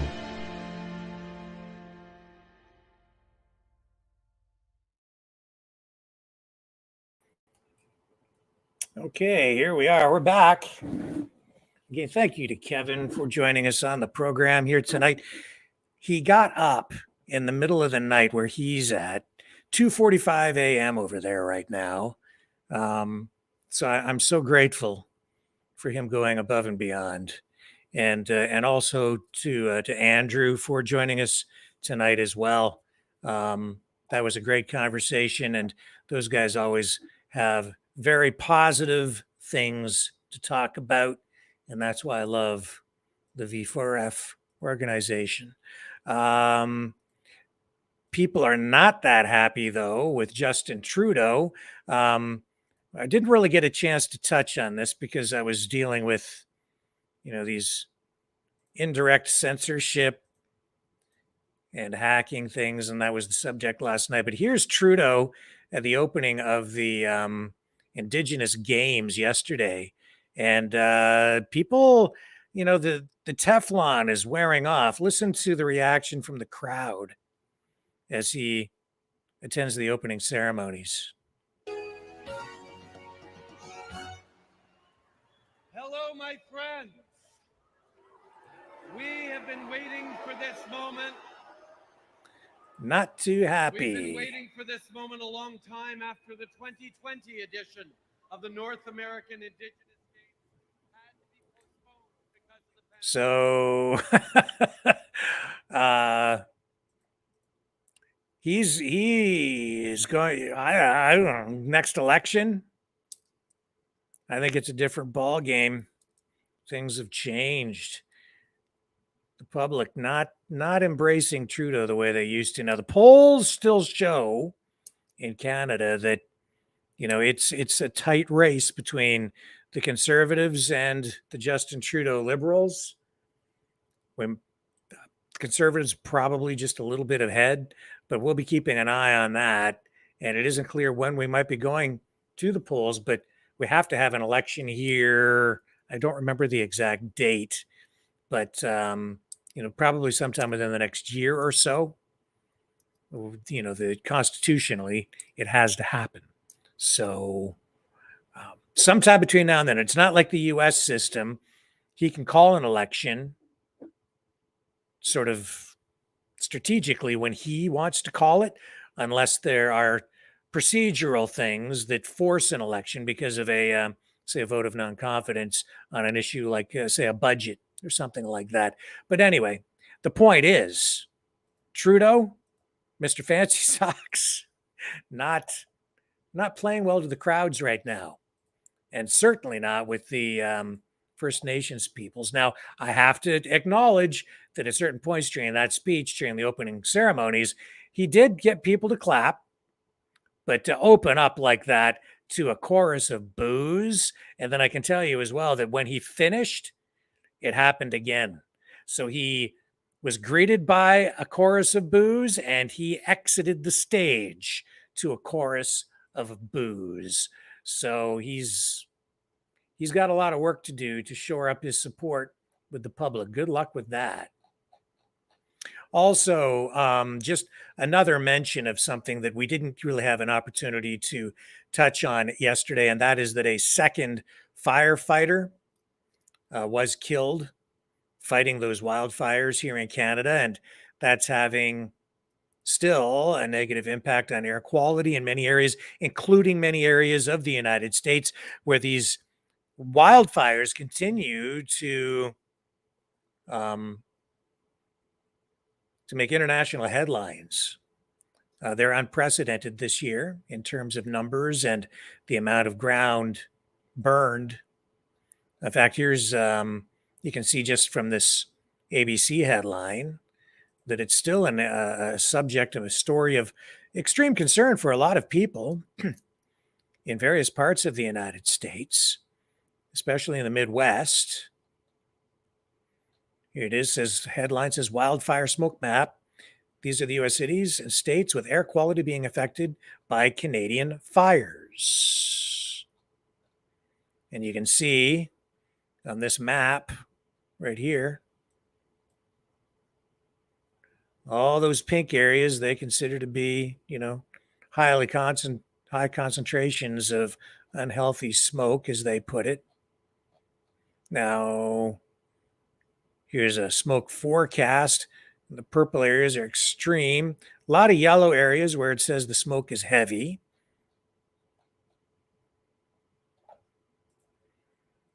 And fighting these fires is obviously very dangerous. And that's, unfortunately, we've seen now 2 firefighters killed, most recently in the Northwest Territories. And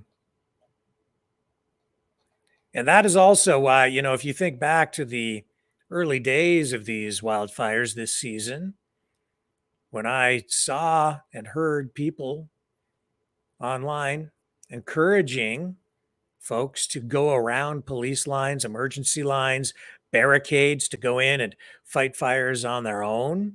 That's why I said, I don't know if that's such a wise idea. And I expressed concern about people putting those ideas into people's heads. And this is exactly why, folks, fighting these fires is dangerous. And we saw just shortly after I expressed those concerns here, that there was a person who got trapped in behind a fire line because the fire wrapped around and the person couldn't get out and their vehicle got stuck in mud, and then they had to airlift that person out. And now we see 2 firefighters have actually been killed. And if you have civilians in there in areas where they have been advised not to go and they ignore these safety warnings, they're putting themselves and others in harm's way, honestly. So enough said about that, but I did want to acknowledge that there was a second person killed. And I'm sure we'll have more to say about that in the days and weeks ahead as well, because the wildfire season is not over with yet. And in fact, I have been doing, more research into, some of the history behind wildfires in North America. And I do want to talk about some aspects of this in more detail, in particular about the way government probably should respond to protect our forestry assets moving ahead into the future. But my guess is the things that I'll touch on in a future episode of Maverick News, future broadcast, my guess is the government won't do any of the things that they should do to protect our forests and people in the way that they should. So as of Sunday, the Canadian Intra-Agency Forest Fire Center had recorded 883 active fires with about 24.5 million acres of land burned.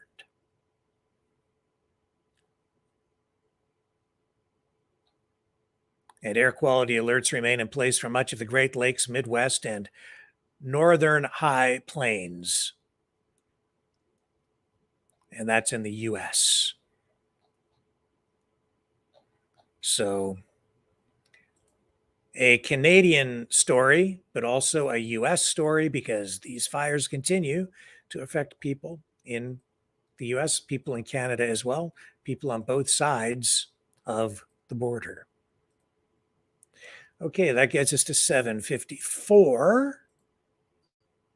And let's just go back to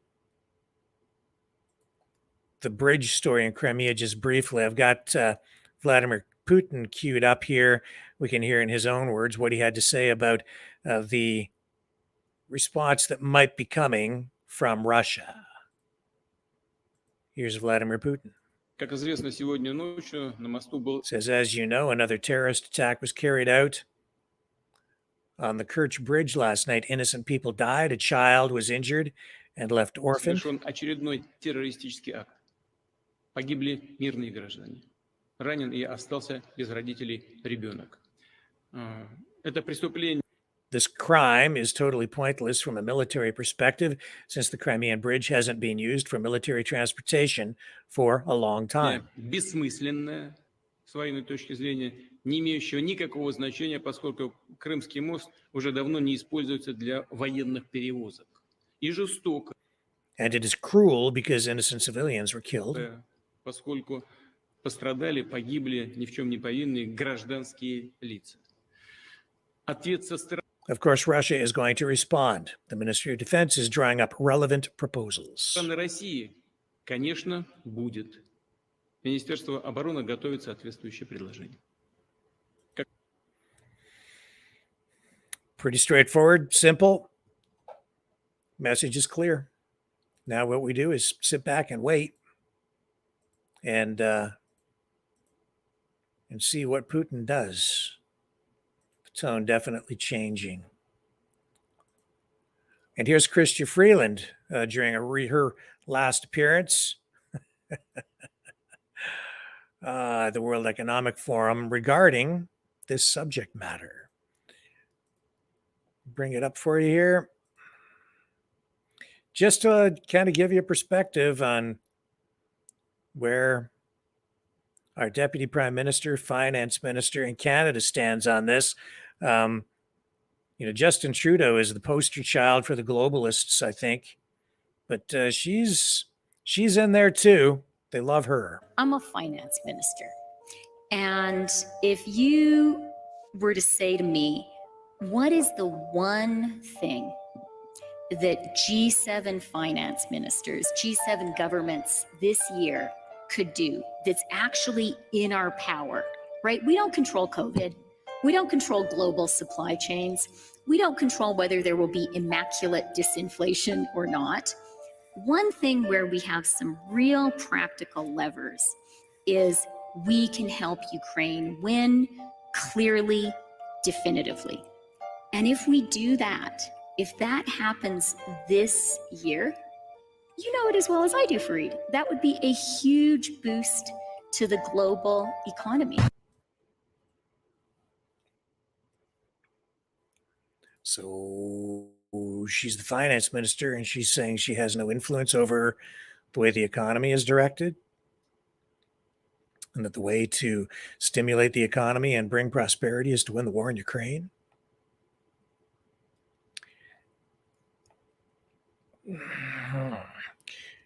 Let's go to the promo that Andrew from Veterans for Freedom made mention of during our interview when we were talking about how people like Chrystia Freeland and the others at the World Economic Forum want us all to eat bugs. We are Mavericks. We say no to the Trudeau and Biden New World Order. And to bugs.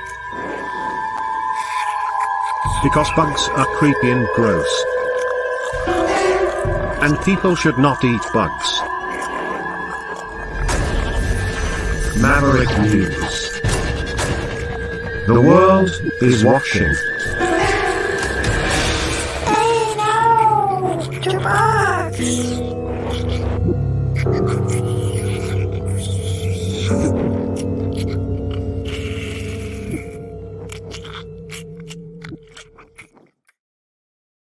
And there is a little more truth for you. Don't eat bugs. Yeah, I don't know. It's just that simple. Don't eat bugs. Unless you're in the woods starving to death, don't do it.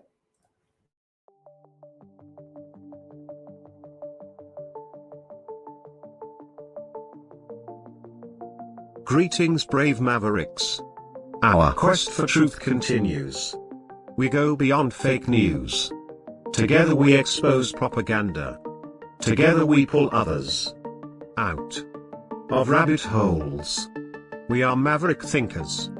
We are all unique individuals. Defenders of individual rights and freedoms. Credible. Trusted. Grounded in reality. Maverick News. Maverick News. Defending free speech. Free speech. Donate at freedomreporters.com. Do it now. Tomorrow may be too late. Maverick News. The world is watching.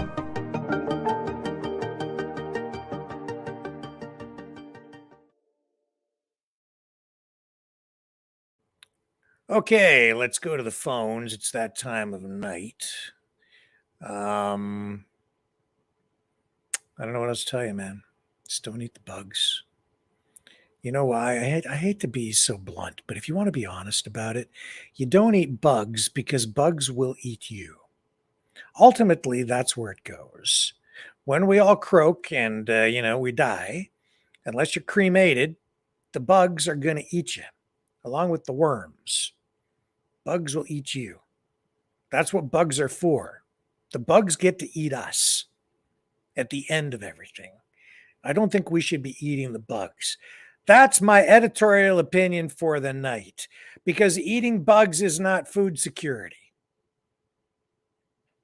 And I'm not making light of this. That's honestly the way I feel about it. That's what I think. Don't eat bugs. I am opposed to that idea. I will get the phone line set up. And in honor of Choosy, Sir Choosy, one of our Maverick Knights out there, this is a reminder that we are working toward this goal to exile the Knights of Malta.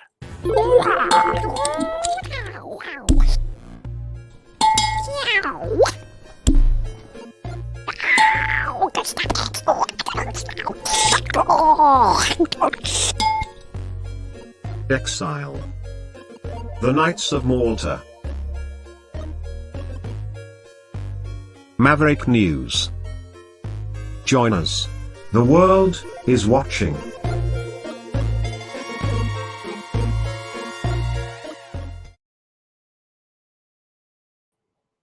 Okay, phone lines are being set up as we speak. This is the number to call.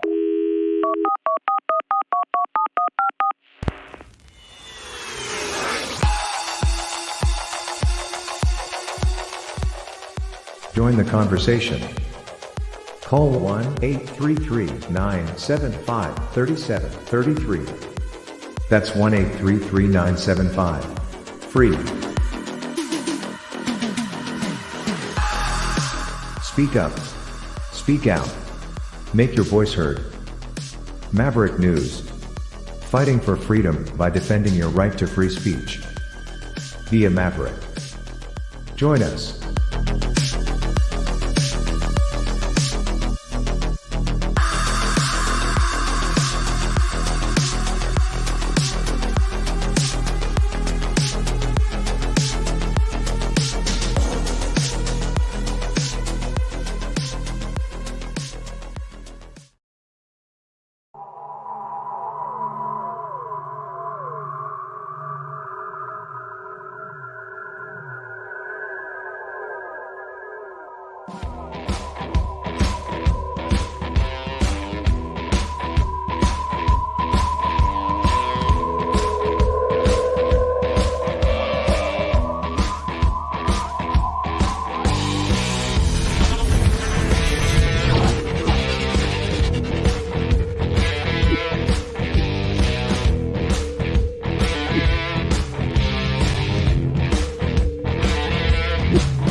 Maverick News.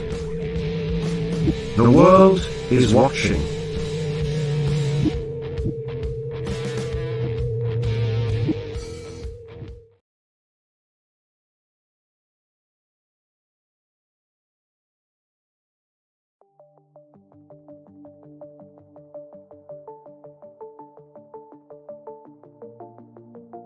Greetings, brave Mavericks. Our quest for truth continues. We go beyond fake news. Together we expose propaganda.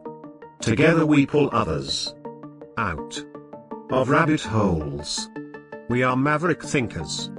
We are all unique individuals. Defenders of individual rights and freedoms. Credible. Trusted. Grounded in reality.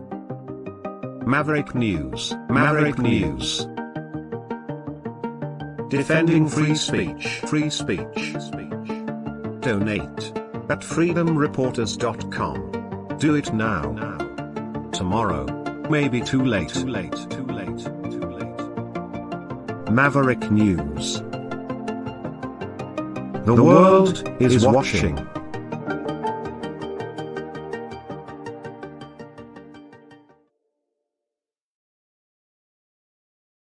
Okay, here I am, and the phone lines are ready to rock and roll. So I think you guys are too. And D, I see, is asking if we still do FU Fridays. I lost, stuff's going by too fast. I lost the exact chat message. No, we don't.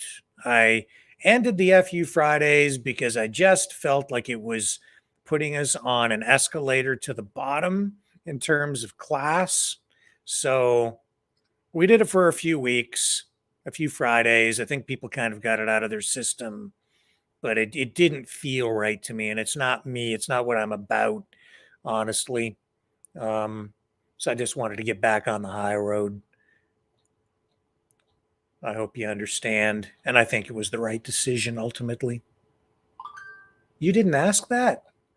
Well, that's weird. Dee says she did not ask that question. So who in the chat putting that name up asked that question? Is someone cloning you, Dee, in the chat tonight? Well, maybe our moderators will keep an eye on that.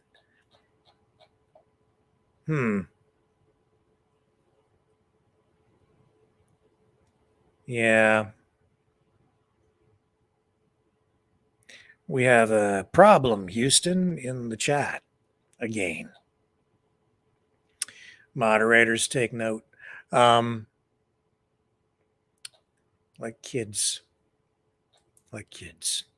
This is what we were talking about. Anyway, that's not to say that we're going to let that spoil our fun here tonight. Let's go to our first caller of the evening. Let's see who we have on the line. Go ahead. You're on the air.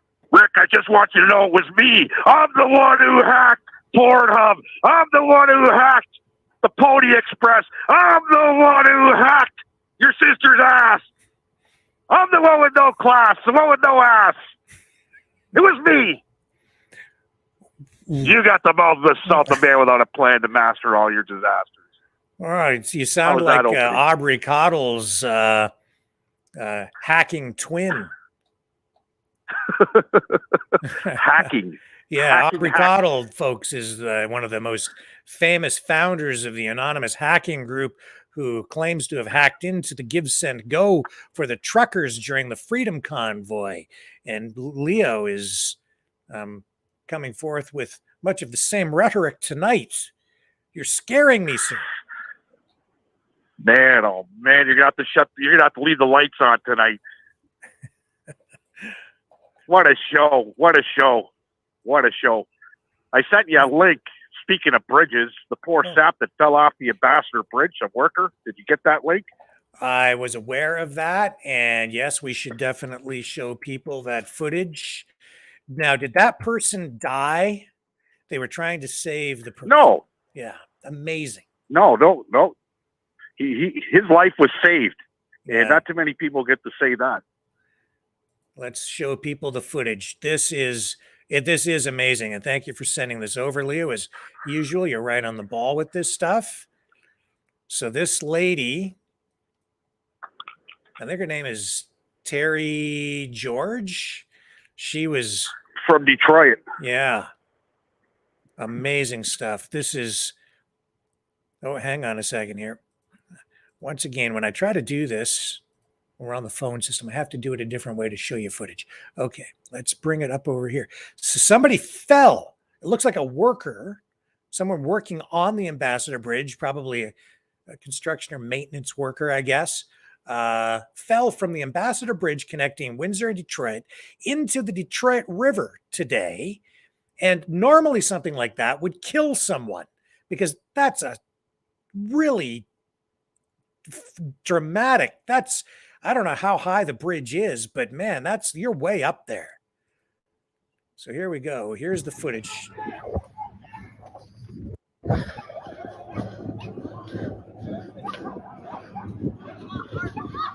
Oh my goodness, this man just fell.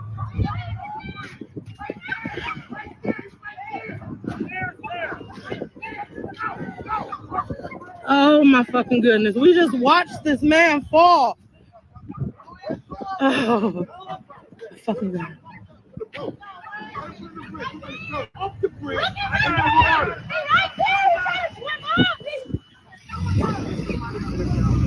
Save him, save him. Oh my goodness, save him.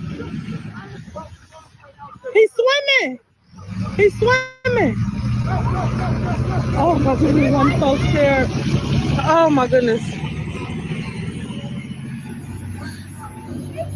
Oh my God. Damari, get to the side. I see him, I see him.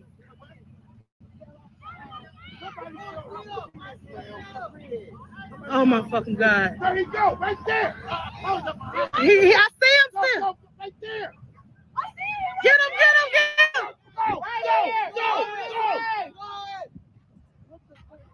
Hey! The current!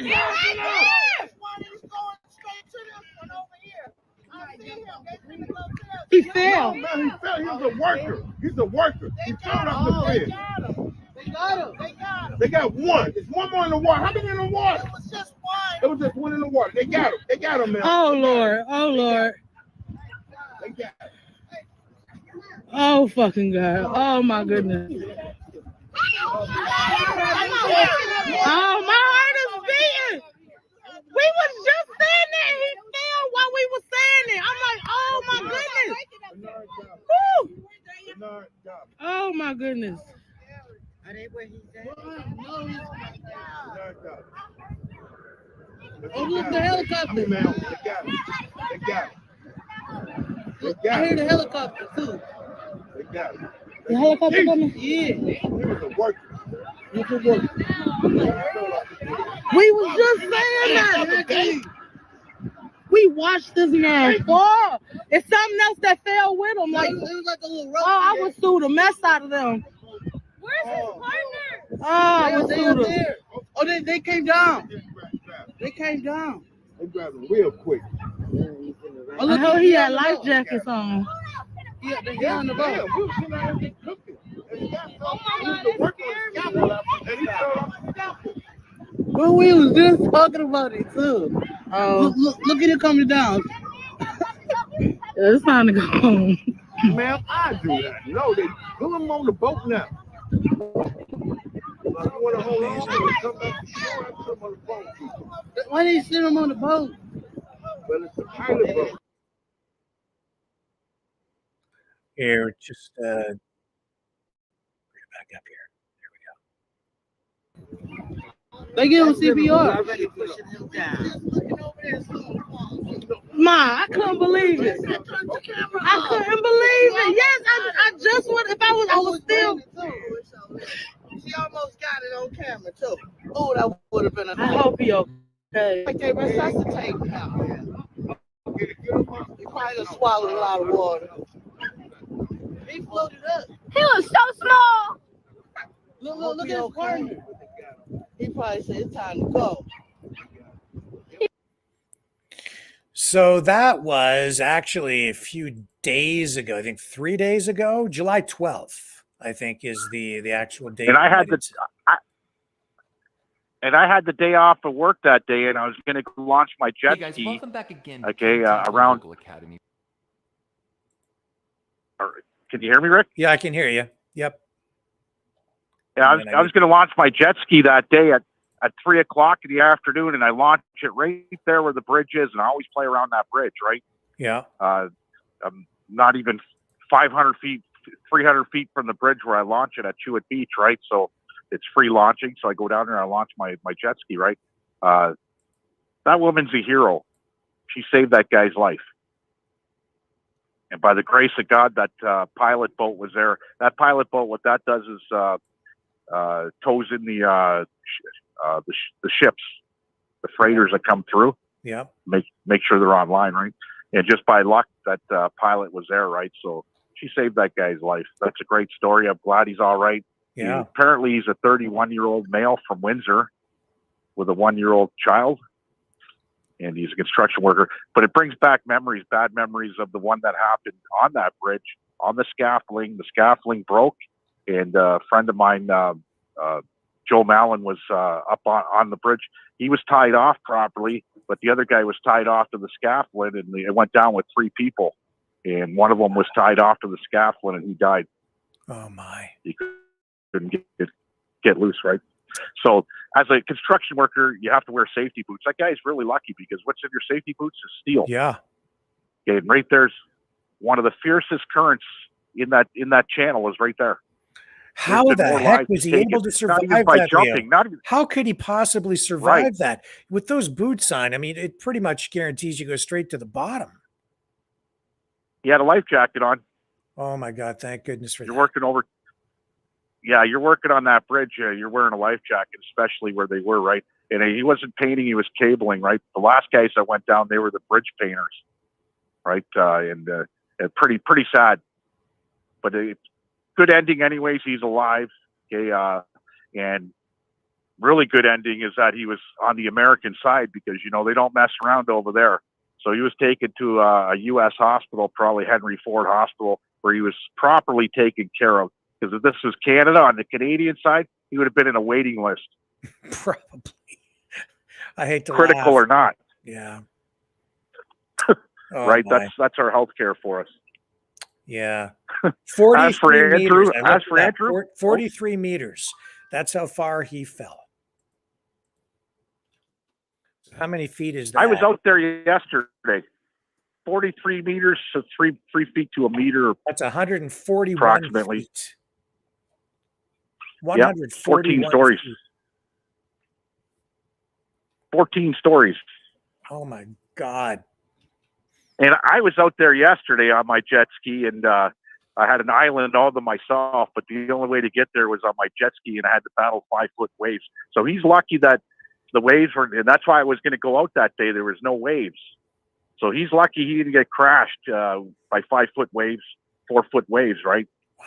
Because like I said, that's the most dangerous part of the channel. You don't even have to jump off the bridge. You just got to jump in right there and you're not coming up. The undertow's so strong, right? Yeah. Oh man. Yeah, you don't swim underneath that Ambassador Bridge. Yeah, and for people who don't know what the Detroit River is like, I mean, the current is swift, it's strong. You don't want to mess around in the Detroit River. Make sure you have a life jacket on. He's so lucky. Wow. Yeah, he is actually. That's a great video, great outcome. I mean, people jump off that bridge to commit suicide. So when I first heard about it, I thought, oh, it must have been a suicide attempt. But no, he was a worker. So he was a worker. He got hit in the head with something apparently, and it knocked him over the scaffolding he was on. Right, so apparently he was knocked out before he even hit the water. Right, but when he hit the water, he sustained broken ribs, broken bones. Oh. Right, it's like hitting concrete at that height. If you don't land the right trajectory into the water, and you know what, when he was free falling, so there was no trajectory whatsoever. He's lucky, very lucky. Well, we wish him well. That's for sure. Yes. As for Andrew, I like his method, what he's doing. That's for sure. Yeah, well, you can relate. Grow your own. You have your garden on the go there yourself. I do. And you know what? It was refreshing yesterday because I do steak Sundays, and I videotape my steak Sundays, right? And I cook about 10 steaks for who's ever coming over for the day, right? But I went out to the garden and I picked my yellow beans fresh. I picked my cauliflower fresh, and that was out of the garden and on the table in less than 45 minutes. And what a taste! Well, that's the thing. You know what you're getting. You know you're getting quality. You're not getting a bunch of processed stuff with a bunch of chemicals on it. It's much healthier. There's so many upsides to growing your own food, taking control of that aspect of your life, which is one of the most important aspects of anyone's life. That's freedom. And the sad thing is, see, this generation, okay, the youth, they're far from gardening, right? But it don't take much, right? You can learn it on YouTube all you want. Like I got a shit ton of tomatoes that are coming, and guys are going, some of them are, some other guys are growing tomatoes. They got black spots on their tomatoes, right? They're like rotting. And I just know that it's a calcium deficiency, right? So what are you using, CalMag? No, I'm going to use calcium nitrate soluble with the water, right? Next time I water them, boom, boom, boom, and it takes care of any of that. I don't have any of those issues on my tomatoes because I use calcium, right? So, yeah, everybody's asking me questions like I'm some big garden guru, but I'm not. I just started gardening this year, right? And everything's the cauliflower, the broccoli, the radishes, everything. I haven't had an issue with anything. The cabbages, wow, they're almost ready to pick, right? Grow things that are, the advice is to grow things that have a longer shelf life, like radishes, your onions, your cabbages. Well, broccoli don't last that long, but celery, stuff like that, you can put in the fridge and, it'll last you a week. No problem, right? Yeah. I was amazed what Andrew had to say too about, canning, the canning technique that they use for, chicken and Yeah. that was like good for like 25 years. I'd had Yeah, no I've idea never you heard could of that. do I'll be looking into that. Yeah. I'm going to be looking into that. Not that I'll probably end up doing it, but I'm going to look into it, right? But 25 years, if you could have food for 25 years, that's a long period, right? Yeah, without refrigeration. That's So right. And it don't take much land. That's the funny thing about it. I'm in the city. I'm right in the city. Yeah. And it's funny, my daughter's right next door. So I did put a gate, right? When I put the fence up, I put a gate onto that property, right? So I could just go over and see my daughter whenever I want, right? So I put a garden on her side too, right? So I got 3 gardens going, and I got a shit ton of room to put more. I haven't even started, right? So next year, this is all trial and error for me, right? And I'm not having any errors. The watermelons, the honeydews, everything's coming up just perfect, right? It's like no issues whatsoever. Well, good for you. So And anybody could do it. You are doing exactly what Andrew was talking about.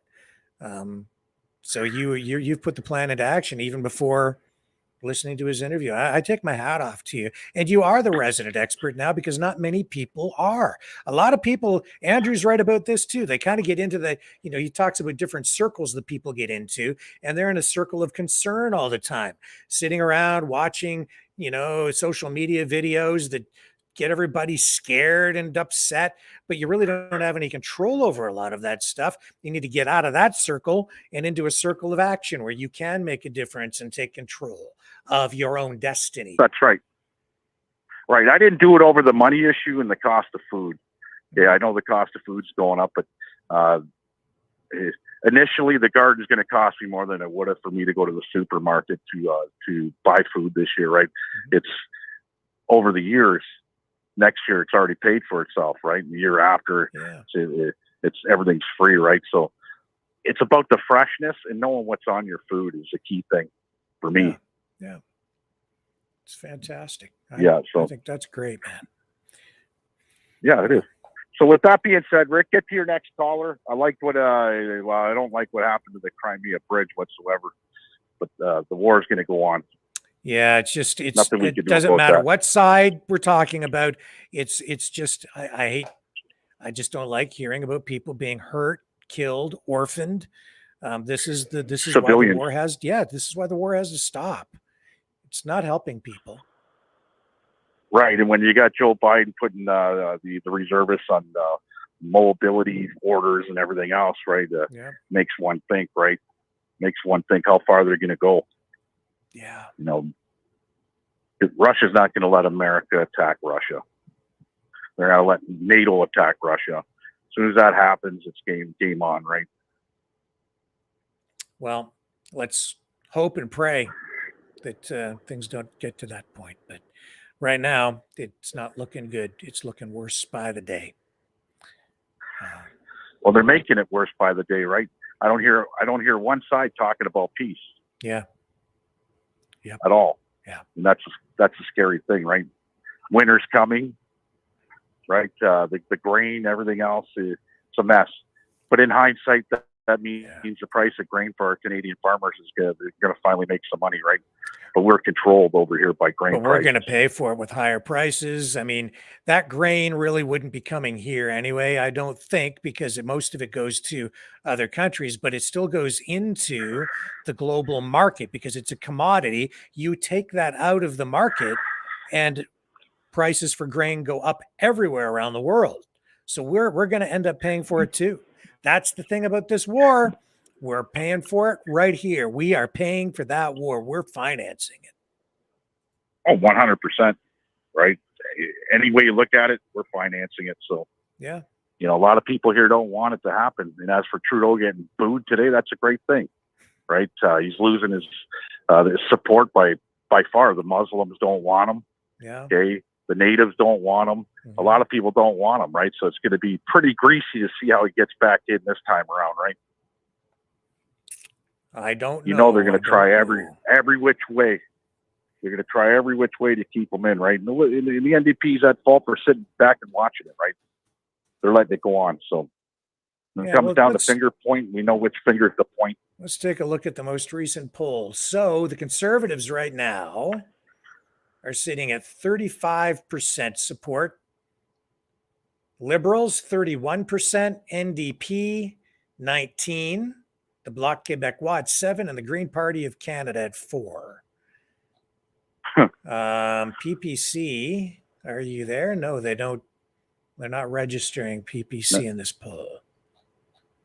Yeah, they're at home scratching their asses now. They become the Solidarity Party. I guess, I don't know.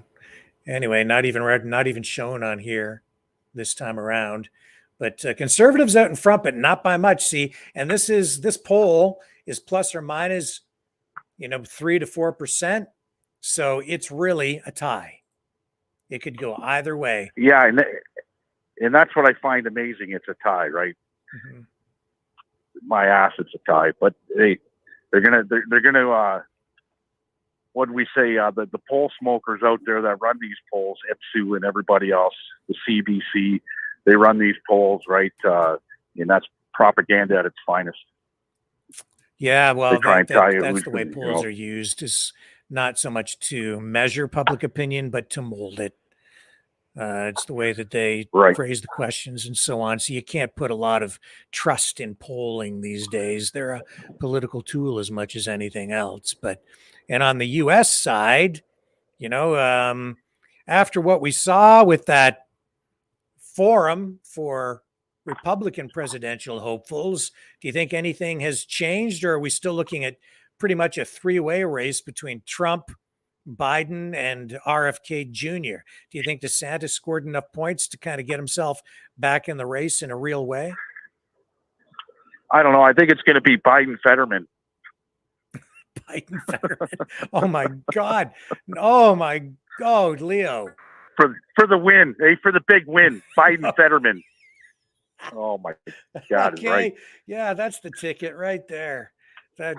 You know what?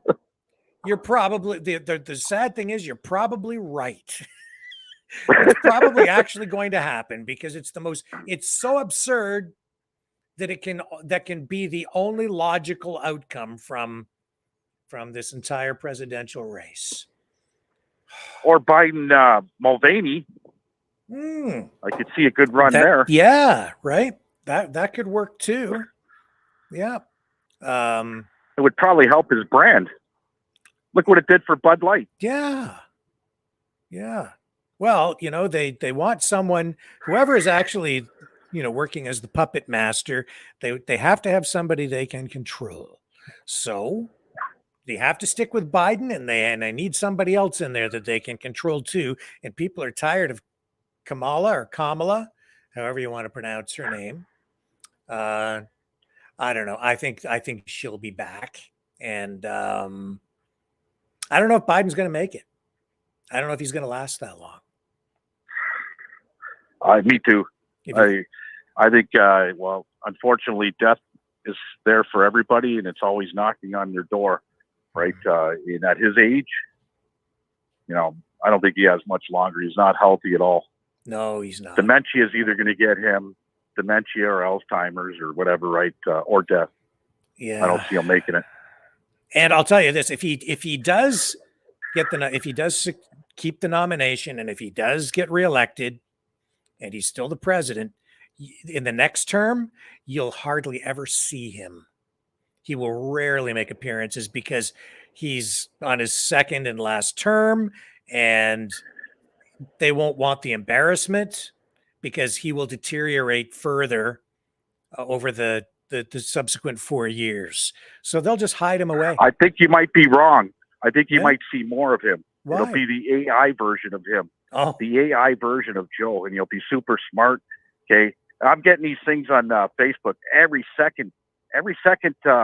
Thread is something from, have you seen it? If you're a Canadian, you can make lots of money with Elon Musk.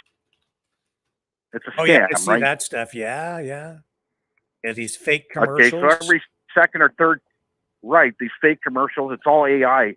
It's not Elon Musk or, and there's one with Tucker Carlson actually advertising for Elon Musk. It's fake. Yeah.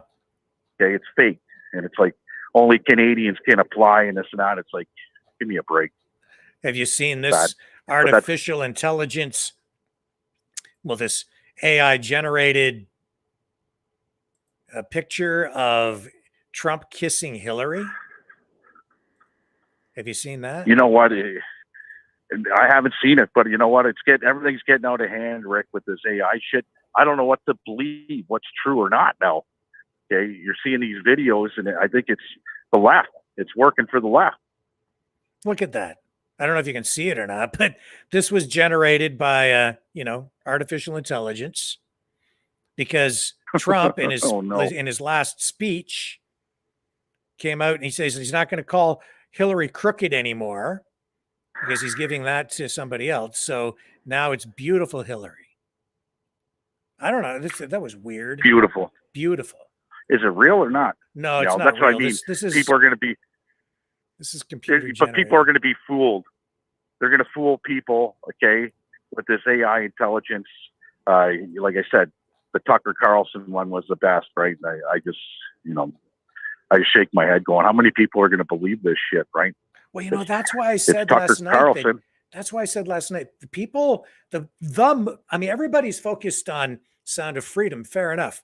But I think the movie to really pay attention to, that's probably more significant in terms of the impact that, or the foreshadowing, I guess, of where we're going as a society, is Mission Impossible: Dead Reckoning, because it deals with artificial intelligence going rogue on its own, becoming self-aware, and it deals with all these issues surrounding national security, global security, the fate of humanity, and movies tend to foreshadow the things that we're going to see in the future. It's supposed to be sort of a science fiction movie, but it's so connected to science fact today that it's already almost science reality. That's why I think it's the more relevant movie to be, have on your radar if you want to know what's going to be happening. That's right. That's right. You should open up with a code word every night so we know it's really you. Yes. Yeah. A safe word. A safe word. Uh-huh. So we know it's you. That's the way people are going to have to start opening up any of their social media. And then you got people that are cloning people. You got people that are cloning people on your site. That's right. In the chat right now, we've got somebody in there cloning someone's identity again tonight just to cause havoc. Right. Well, just to cause havoc. Yeah. So D, you're going to have a safe word. Just let us know your safe word so we know. Yeah. And then, and then last night I was talking about, they have even done deep fakes of Vladimir Putin where they hacked into the television signals. They then put, a deep fake of Putin up telling the public that he was going to impose martial law at one point over the past year. Lay down your weapons. Yeah. Lay down your weapons. Surrender to the Ukrainians. Yeah. Right. So I don't know what to believe anymore. I don't. It's I just don't believe it till I see it. Right. Yeah, that's right. And it's not seeing it on the computer anymore. That's like TV. Yeah. Well, bunch sir, of bullshit. we should okay, Rick, I got to move get along. back to work, guys. Thank you, Leo. And I'm glad you haven't quit your job yet. I don't know if you made your decision or not, but I'm glad you're at least out there. I'm taking a 2-week vacation.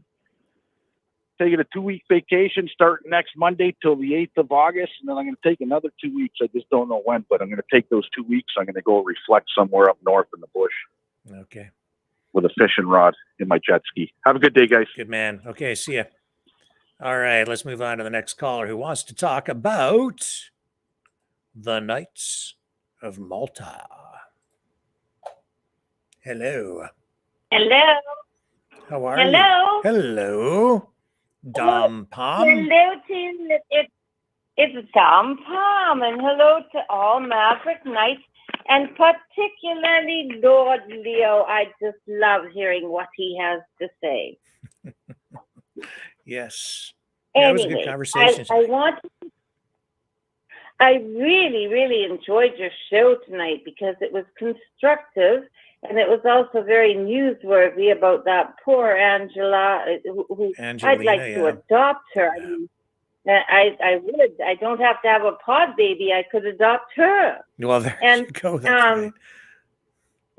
I know, and oh, I was watching another show on a science show the other day, and they actually had different forms of pod babies, and now they're putting them into these bubbles, and they can have a technician massage the bubble that it's in to make it look like it's, you know, a mother massaging its belly. This is getting crazy, Sir Richard. What do you mean getting Just crazy? I think we've gone far beyond crazy at this point. Well, it's getting crazy off. Yes, yeah, crazier. crazy off. Yeah.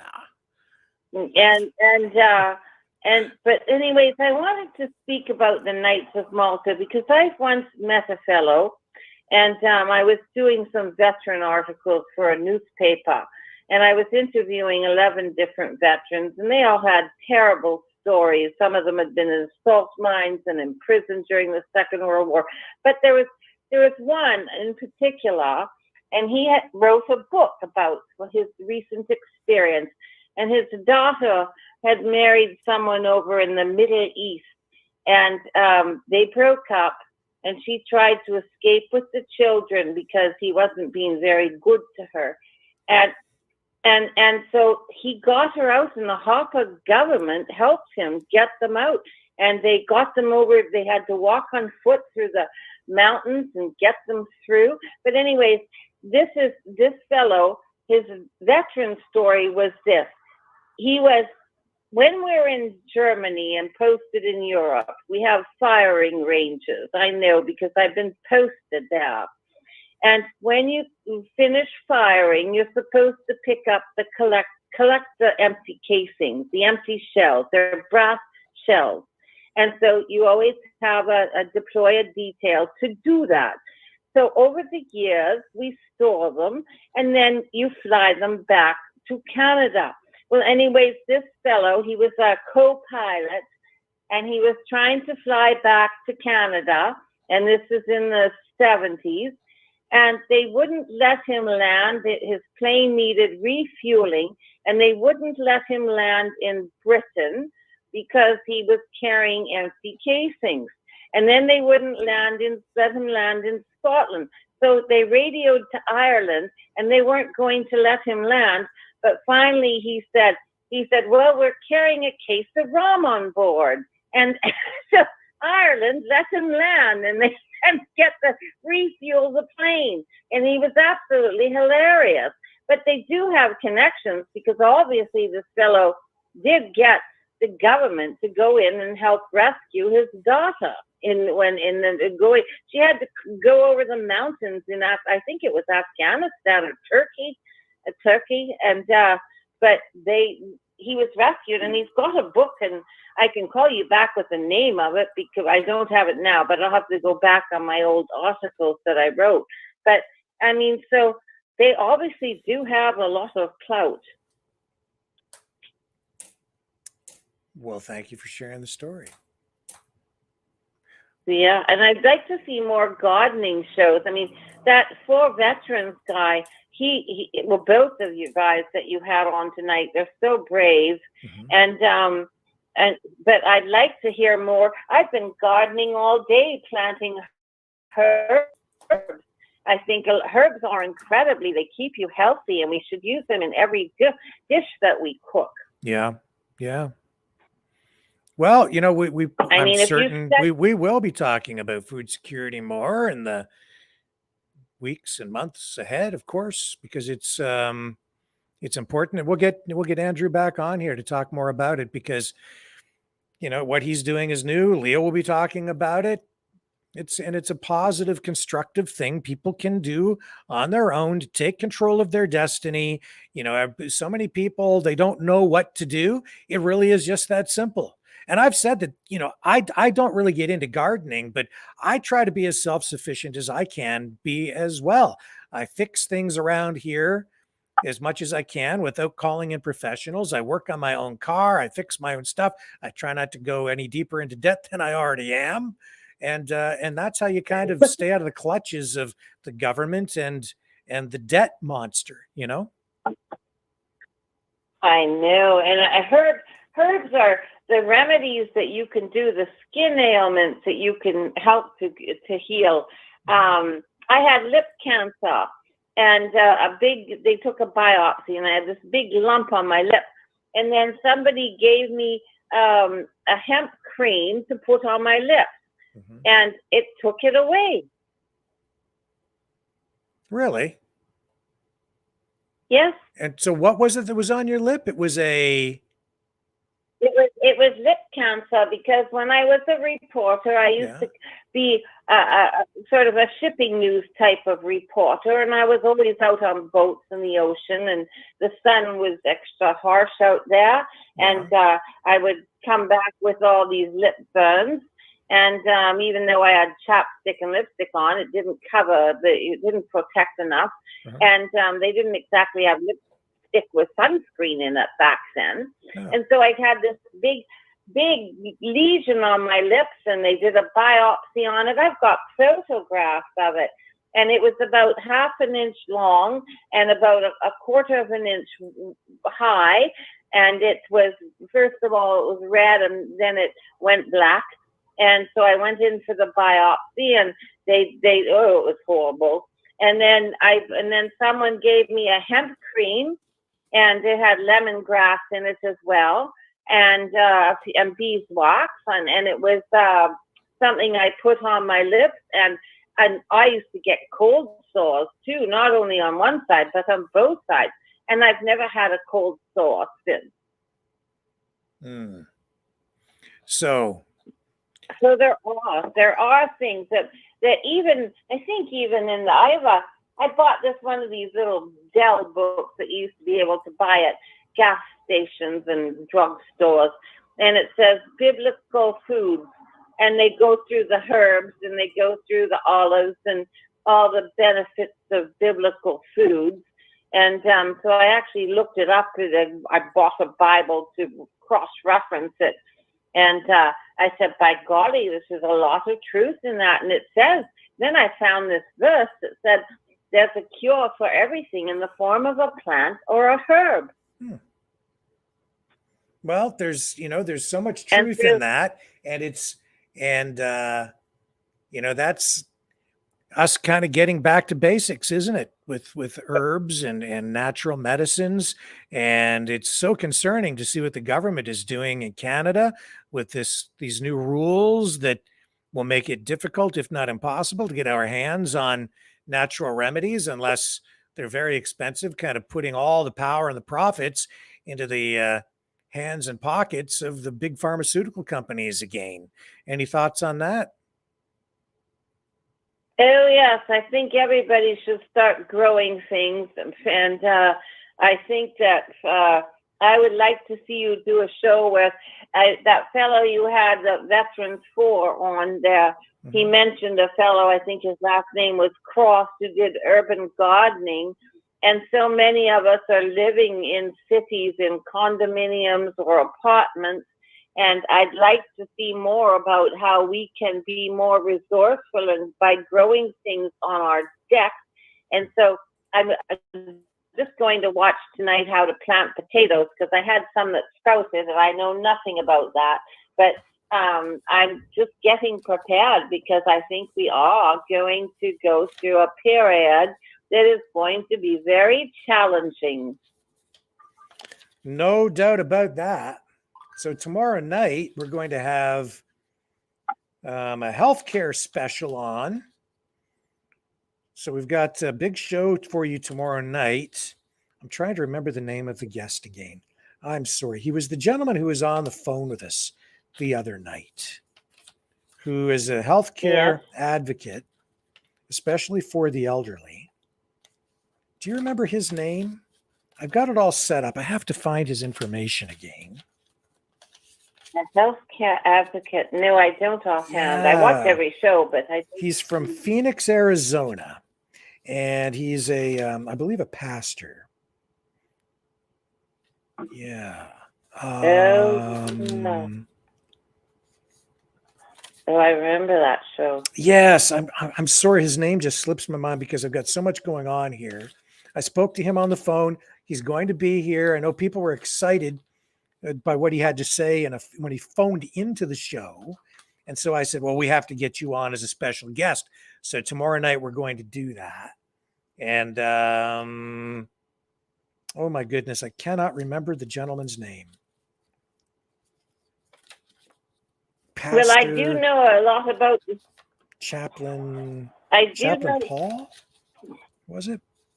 I don't know, but I'll tell you, I do know a lot about what's good for the skin because I spent 25 years manufacturing skincare products. Yeah, it was Chaplain Paul. It's Chaplain Paul. also- Chaplain Paul. That's who's going to be on tomorrow night. Chaplain Paul. Powerful Okay. stuff coming from him. I'm sorry, I didn't mean to interrupt you, but I'm so excited to get him on tomorrow. But I'll throw it back to you. Go ahead there, Pam. Well, I spent 25 years manufacturing products. So every time I looked up an ingredient, I went into PubMed to find out the studies. Mm-hmm. And, you know, I used to fly around the world to attend conferences. And the lavender, for example, and chamomile, and those things are very good for the skin. So I actually produced something, and I had a fellow, he was my cousin, and he was visiting, and I'm not that good of a cook sometimes. Well, I am, but I think I lived in a house that was haunted because I always was starting fires, and it never happened anywhere else. And some weird things happened in that house. But anyways, so I had flames coming from a frying pan on the stove, and I yelled, and he was sleeping on the couch in the living room, and he ran up to jumped over the coffee table, being military, and he was such a hero. But he fell, and he got carpet burn very badly on his knee, and it was a big vast wound. He came and put the fire out, even though he was wounded. And then I looked at it, and it was probably about a 4-inch gash of carpet burn on his leg, which is abrasive where infections can occur. So I took one of my products that had tea tree oil in it, and I sprayed it instantly. And then I had another product with live yeast cell derivative, and I put it around because the knee was swelling up, and it took the swelling down instantly. You could see it happen. It just took the swelling down.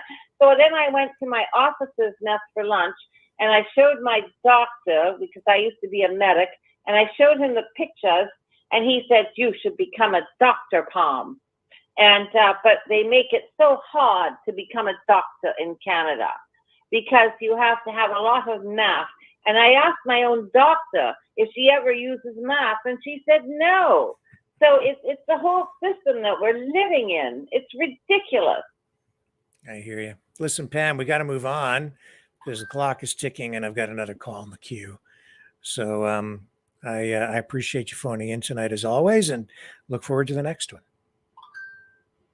All right, dear. Well, I love you so much. You're so brave, and love you all, Maverick Knight. Good night. Good night, Pam. And here we go. I think it's Note. Hello, Note. How are you? Hey, how are you? I'm fine. I'm okay. Good. You're okay. I'm okay. We're okay. However the saying goes. Yeah. I apologize. I've missed a few shows. Life has been life. But I should just pause for a moment too, because I just want to say people have been asking about John. Again, John, where's John? Where's John? John sent me a letter. Yes. John talks to me by email. He's just been choosing not to call into the show for a while. I hope that he calls in again. Everybody misses you, John. He listens to the show. He's out there. He hasn't disappeared. He's just not phoning in. He's just his choice. He decided not to call in so much anymore.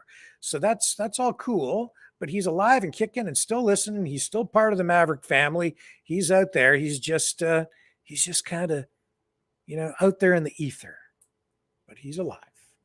Just putting your minds at ease. We're chatting, but go ahead there, Note. Yeah. Shout out to John. We do miss you. Yeah. We hope we hear back from you soon, and hope you're doing well, sir. Yeah. So yeah, I did see The Sound of Freedom, and not going to say much about it right now, because I'm looking into stuff. Because like I said, when I watch it, I'm going to be looking through some different lenses, and I'm starting to see some different stuff. I don't know if you I heard, saw but a little bit online. Somebody sent me like a Right. link to a copy, and I didn't have time to watch the whole thing. I watched sections of it to give me a feel for what the movie was like. I confess, I Mhm. went to the movies the other night, and I didn't see that movie. I saw the Mission Impossible movie instead because I went with my wife, and she wanted to see Tom Cruise, which makes me very jealous. But that's okay. So I haven't seen the whole film. I've noticed, though, and maybe you want to comment on this, some additional mainstream media reports that I'm not sure what to make of, but I know one of them, or a few of them, have indicated that he's no longer this Tim Ballard, right? Is no longer with Operation Underground Railroad. It hasn't been for a yeah, while. that's what I was just going to say. Yeah, he stepped away from it. Yeah. Which causes, it's kind of tying into some of the other suspicions going on, but I'm going to hold back and wait to see how some stuff, I'm going to wait to see how some stuff unfolds. I mean, it was a movie, right? Yeah. It wasn't, it definitely is not, it's not what you're going to expect. But yes, it draws awareness. Definitely. It's bringing up the subject, it's opened up that subject. So that is a good thing. Sure. Beyond that, I'm going to reserve what I have to say about it. And did you hear that Disney is selling off TV assets now? No, I didn't hear that. They are. And creepy and cringy enough as it is, Elton John is stepping up to testify in defense of Kevin Spacey. What the heck would Elton John have to do with any of it anyway? Like, what knowledge would he have? Is just a character witness or something? I'm not sure. It's just weird. Can we not look at Hillary and Donald? Oh, I'm still? sorry. Jesus, Murphys. Oh, that's funny. I forgot that I left it up because I wasn't looking at the screen. I'm sorry to torture everyone Make it like that. Stop. Just make it stop. There, how about that? We just get rid of that. There you go. Donald's gone. Yeah. And so is Hillary. Yeah, thank you. I do appreciate that. Now, can you do the same thing where Freeland and Trudeau are concerned? We could get that. We could generate that. I'm sure we could do that. But you know what? Like, we could tell Biden we're happy to transfer Freeland over at any point in time in a red dress, because again, she's out there again in her little red dress. I think she must have a closet full of that dress. Anyway, they're both running amok, embarrassing the crap out of Canadians. They're consistent that way. Trudeau with his speech about canoes, all I kept thinking was, can we just not put them in one and put them in the deepest ocean and leave them there? It's just everything. It's just getting beyond ridiculous, now, right? You reminded me of my elementary school vice principal. Oh dear. I don't know if she's still alive. Maybe I shouldn't say anything about this. Should I say it or not? It's not like a terrible. It's your show. It's a fact. It's just a thing that the vice principal, as long as I went to school, wore the same outfit to work school every single day. Never anything different. The exact same outfit. I've never met anyone since then who ever did that, but was the exact same outfit. I don't know how you do that. But I don't maybe either, she had multiple, maybe she had a bunch of the same outfit, but she would come every day wearing exactly the same ensemble. Never changed. Right. I'm honestly surprised that we haven't seen a Simpsons episode with Freeland in the red dress, to be honest, at this point. I don't think she's popular enough or well known enough in the United States for that to happen. Yeah, well, I wouldn't coordinate that word with her. Yeah. But yeah, I mean, it's just getting ridiculous, isn't it, though? But you know what? Yeah. I used to, I had a property that I worked very hard on, and I turned it into a wildlife sanctuary. And I had I was given not an award, but a certificate. So it was official. And I had started making homemade products and stuff. And yes, there is something to be said. Like, I still, thankfully, have a little bit of this salve that I made, which is amazing. Do you think I can remember how I made it? Because it was the first salve I ever made. But it absolutely cures everything, from rashes to bites to all kinds of stuff. It's amazing. I only have a little bit left, and now I don't have a garden. But there's something to be said for that. And shame on them. I did write our MLA about this Bill C-47. Mm-hmm. Keep mixing it up with 24. There's so many bills that they're busy ushering in everywhere that it's hard to keep track. But yeah, Bill C-47 is terrifying, because once we're cut off from our natural supplements and herbs and everything, because not everybody can have a garden. Hello. Mm-hmm. We need it. That's going to be very dangerous, because natural supplements and herbs are actually helping keep people out of the hospitals. How many hospitals have been closed down in Canada since all this ridiculousness, right? Like, it's proving more and more that our government wants us dead.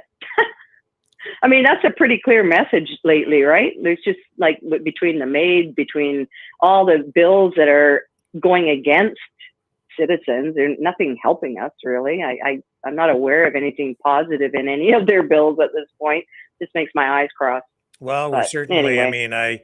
I mean, all the government's policies certainly do encourage degrowth, and they are not pro-life. I don't mean just in the sense of abortion either. I mean, whether you're looking at, you're quite right. If you're looking at medical assistance and dying, or the way that they put us on waiting lists for healthcare, or the way they're taking away natural remedies instead of just the pharmaceuticals, vitamins, all of these different policies. You certainly, and then the food security issue again, less fertilizer, produce less food, take away your meat. Yeah, I mean, it's all true. It's not pro-life, doesn't seem anyway.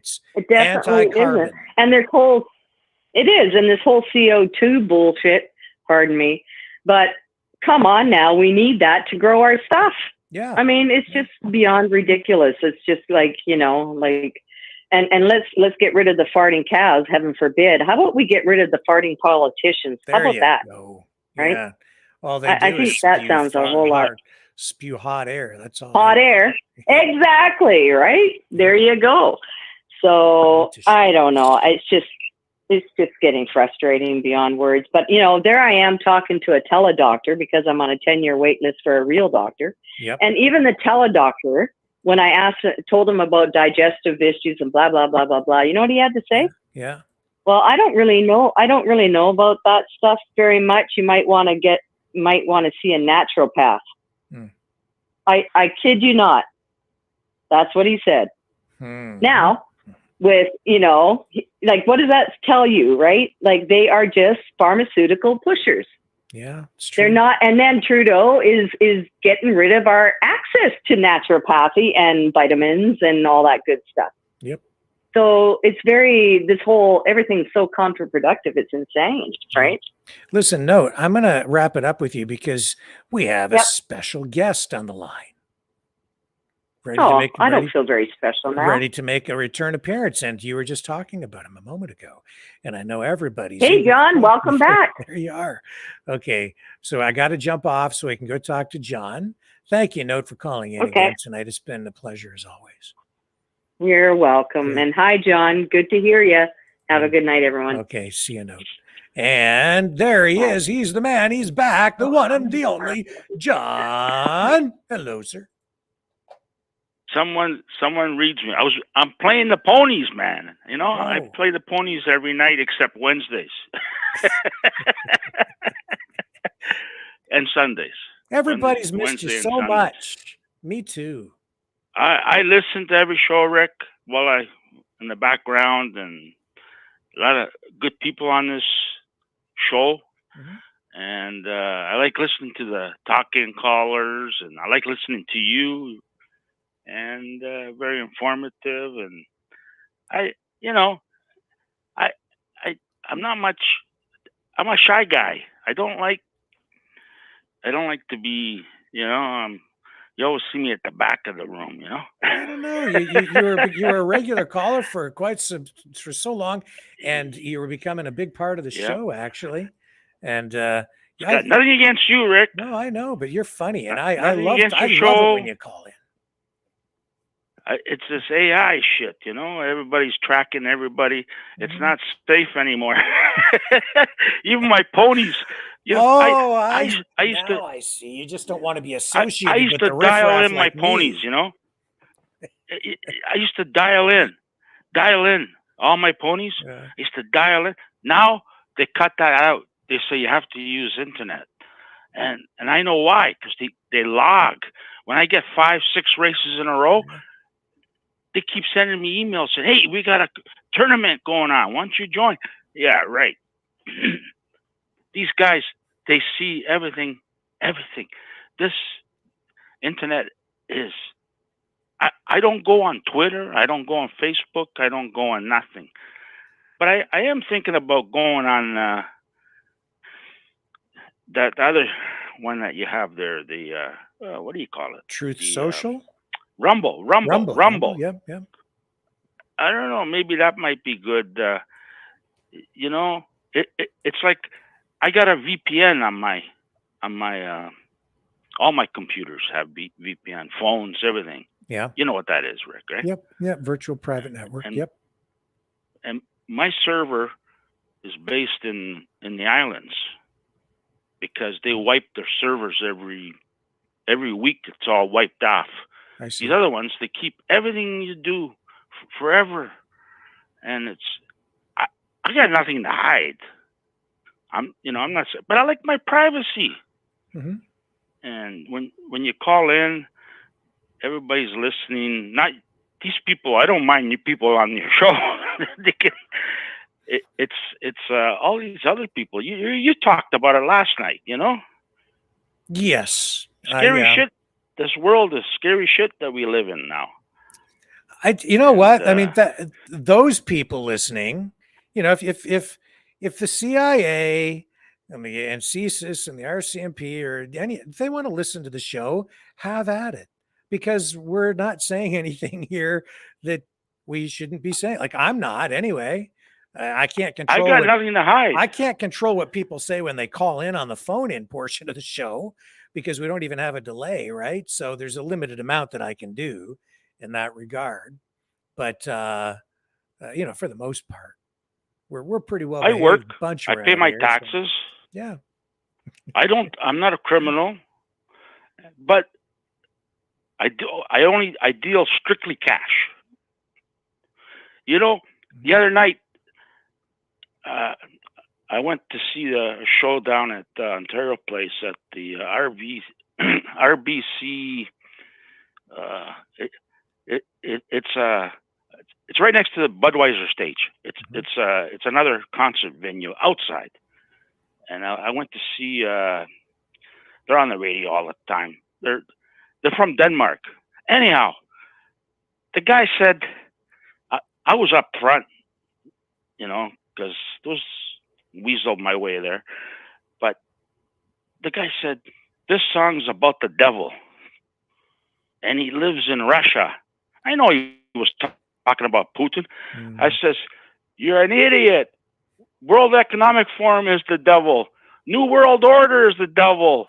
You got your facts. I'm yelling at him and oh my God, he heard me. But the guy, he was, I got nothing against the guy, but why is everybody against Russia? And I like that one thing he said. He says, these Canadian mosquitoes are killing me up here. We're outside. The Canadian mosquitoes are killing me up here. He's a funny guy. But they're, what are they called?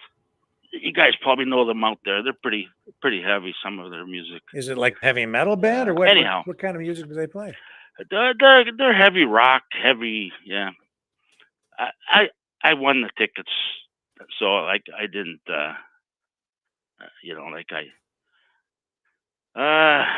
Volbeat. Volbeat. There you go. There you heard of them, eh? No, I never have. I just looked it up, and I'm like, I don't even know who these guys are. They're from Denmark. Yeah. Yeah. I don't know anything about It them. was okay. I like the venue though. It's right next to Budweiser stage. It's called the RBC something, and it's outside, and it's just a big stage, a lot of people, VIP seats and everything, But it was okay. I took the GO train obviously because of the indie was going on there. But from the GO train to the Ontario place, there's a guy. What do you call those guys? Whiskas. The guy with the bike with the two seats in the back. Oh yeah. Okay. Yeah. Wicca. I don't know what they're called, but anyways, I said to the guy, "How much?" He goes, $40. I said, "I'll give you 30. You're not doing nothing anyhow." He goes, "Okay, jump in." I was there in 10 minutes. If you walked, it'd be a half hour. Yeah. And then coming back out, all these taxi drivers are all around me. I left a little early, right? Yeah. All these taxi drivers. Oh, well, I'll give you a ride. I said, I'm just going to the GO. I'll give you a ride there. I said, how much? $30. I said, 20 and you got a deal. Okay, 20. Come on. That's it. I said, and then who pulls up? The guy with the, I said, I'm going with this guy. He charges me 30, but I promised I get her. He goes, well, I don't know. 30 is a little cheap. I says, come on, you'll be back here. All right. So we jumped in, and I gave him 35 anyways. He was a good guy. Man, that's a good job, Rick. You got good shape driving those things, Yes, that's true. And this guy was all muscle, man. He was pretty good. He's riding away there. But it was Volbeat. That's who it was. Volbeat. I'm not Volbeat. Yeah. Yeah, whatever. But they hate Russia. Come on, man. Would I recognize their music if I heard it? It's on the radio? Yeah. Okay. It's all over the radio. Yeah. Yeah, I'm not up on my current pop culture. I don't know all the bands anymore. I'm getting too old. I'm not relevant. That's why I don't host the Tonight Show. Every half hour they play them. It's out of control, Really? Every half hour they play them. What are they? I got the radio station. How much are the tickets for that band for a concert? I don't know. The radio station sent me an email if you want free tickets. Oh. Not me. The girl I live with here. Yeah. She sent her a ticket. She's right into this. She's right into everything like media, Facebook. Yeah. So they sent her. Do you want free tickets? I said, yeah, let's go. So she grabbed them, and I just put them on my phone, and I don't know what they're worth. I don't know, but I know Guns N' Roses. That's coming up. I got a lot of concerts coming up at Budweiser. They're all around. They're expensive. They're around $80, $90. And then the beer, 45, 59. No, they were like $300. Really? Yeah, they were like $300. Those seats. Wow. Yeah, but then they let them go cheap near the end. For some reason, I guess they never sold out. But the beer, two tall cans, $50.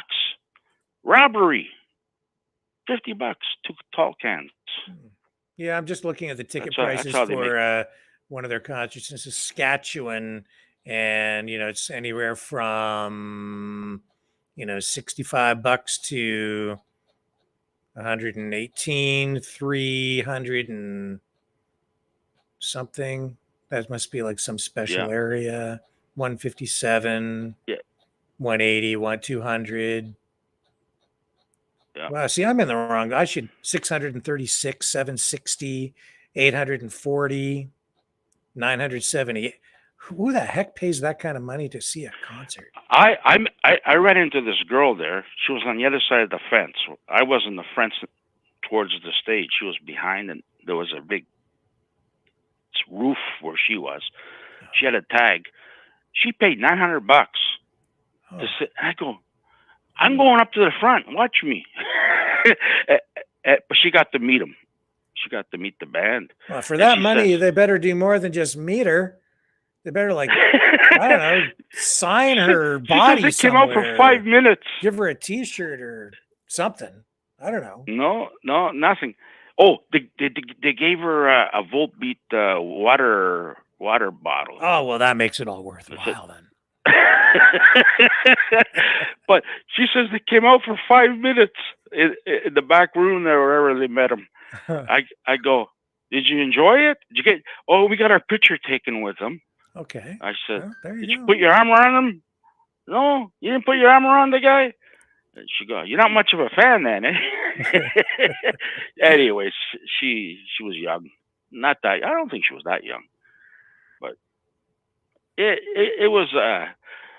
I'm in the middle of the crowd, and this girl, she's wobbling, and I'm going, whoa, what's the matter with her? I got away from her, and then she just fell on the ground. Not one person picked her up.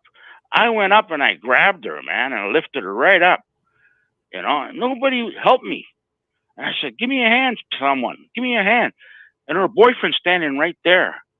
And I said, she with you? You better hang on to her. She's going to fall again.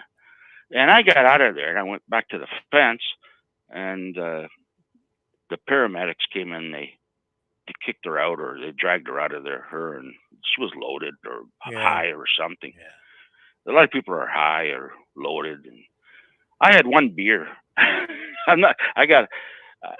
wasn't even driving, but I don't really drink. I don't do drugs. I don't drink. Yeah, me either. But I've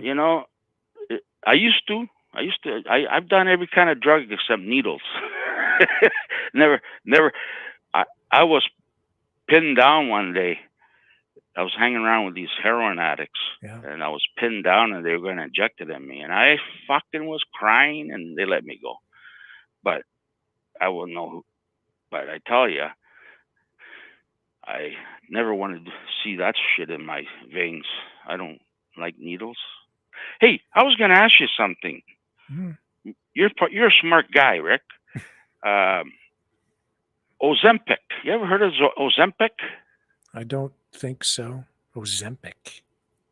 What's that? Ozempic. It's a weight needle. It's a needle once a week. You can lose like 20 pounds a month or something like that. Okay. I'm just looking it up. I want to lose around 30 pounds. All right. 220, and I should be around 190. And because I eat too much. All right. I like to eat. I don't drink. I don't do drugs, but I like to eat. There's always a drawback. So you're thinking of taking this drug to lose weight? Well, my doctor offered me because that means my don't stomach. Do it. My stomach's hard as a rock, man. People punch me and they hurt their hand and they go, "Fuck, why is your stomach so fucking hard?" And I said, "I don't know." No. But it's a little bit. My stomach's a little bit. I googled it and it looks like it's hard fat. Hard built fat. up over the years. Are you you know, pulling my when leg here, or like it's this? it's hard fat. It's hard it's around. fat. It's all around my organs and everything inside there, Yeah. and it's not healthy. You know, like I'm strong as a bull. You know, I eat right, but it's not really. Sometimes I eat junk food. I like junk food too, but you know. Well, So I don't know you anything don't know about nothing I don't know about it. anything about this drug, but anything Maybe that makes someone you on the lose line, weight chat doesn't lines sound know healthy about to it. me. But what do I know? I've been reading up on it. John, exercise. Yeah. That's the guy who says I play the ponies. Exercise. Hey, I used to exercise, but lately I haven't been exercising. So to lose weight, instead of exercising, you'd rather take a pill or inject something into your body. Do it naturally. Yeah. Honey better than sugar. I don't eat sugar at all. No. I don't eat no sugar. Everything's black coffee, no sugar. Honey I do. Hello? Honey, yeah. Cut off. You cut Yeah, off. honey I do. Yeah. No sugar, no fried foods. Chips I get into. When I get into a bag of chips, can't stop eating them. No, good job. Don't do it. You know what they call that? They call No. that snackability. That's called snackability in the fast food, junk food industry. They do it on purpose. They use, fat and salt to make the food do stuff and other chemicals so that it affects your brain. So you want to keep eating it. And that's how they make more and more money, because you can't stop eating it. Like you can't eat just one Lay's potato chip. No. When I start getting into those, when I go, put it down and I wrap it up real good and put it away, and I go, I gotta have one more. Honest to God, and that's not good. But like you should see the beans on my garden there, mouth of the south. You should see the beans. I've got this big tin tray. I filled it up twice. I've been eating beans like crazy. They're really good too. Well, they're good. I boiled them really good. Put some lemon on them and some salt and garlic. Well, just keep eating the beans. Really you good. won't need that drug. Beans are healthy. I'm doing that. Weight. Just do that. Yeah, the beans are really good this year, man. Yeah. The green ones.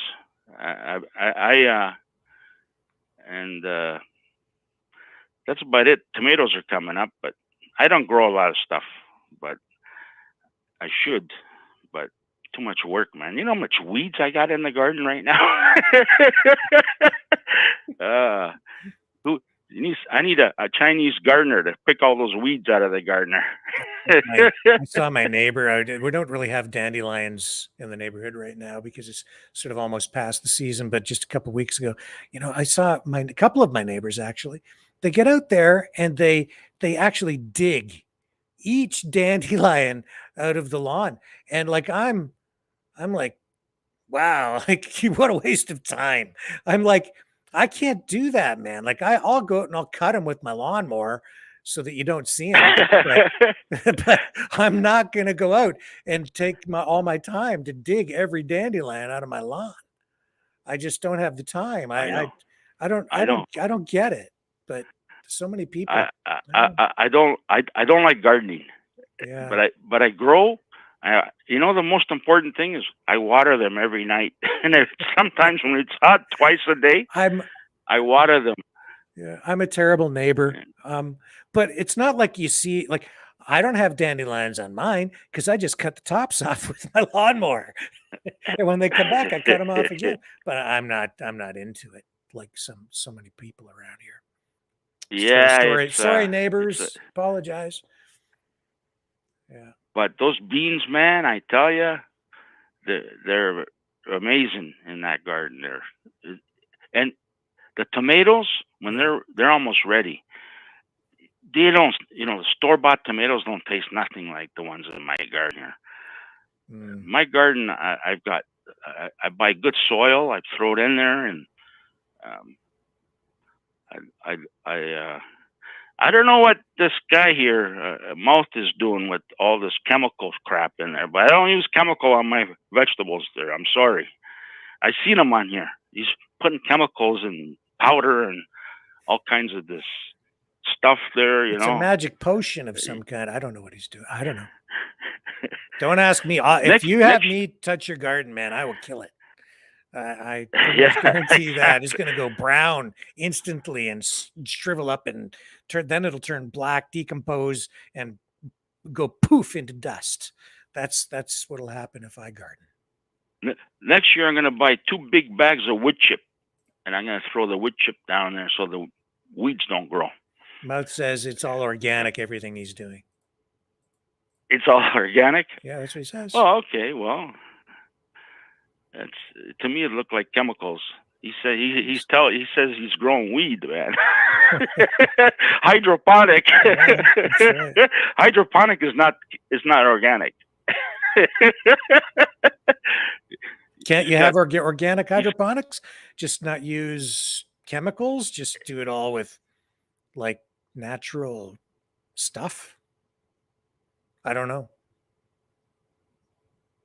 Well, this year I got hey, Mouth,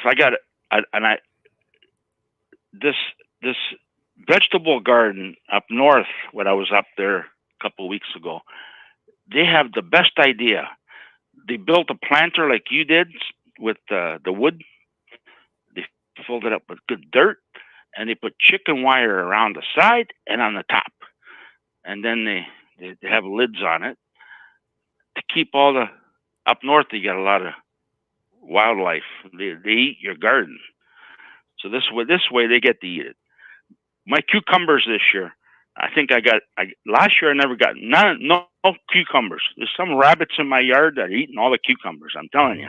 Mm-hmm. My cat caught a rabbit, brought it in the house. And what the hell are you doing? I opened the door. The thing's jumping like 6 feet in the air all the way out. We have so many rabbits around here, man. Wow. So you can't grow a garden, like they eat it all. Yeah. I tried one time unless to you grow a built garden this, and the rabbits got everything. Yeah, unless you put this chicken wire fence all along the side and the top. Yep. And you got to build it so they can't get in. Yeah, so I have a better idea. I'm just gonna trap the rabbits and eat the rabbits.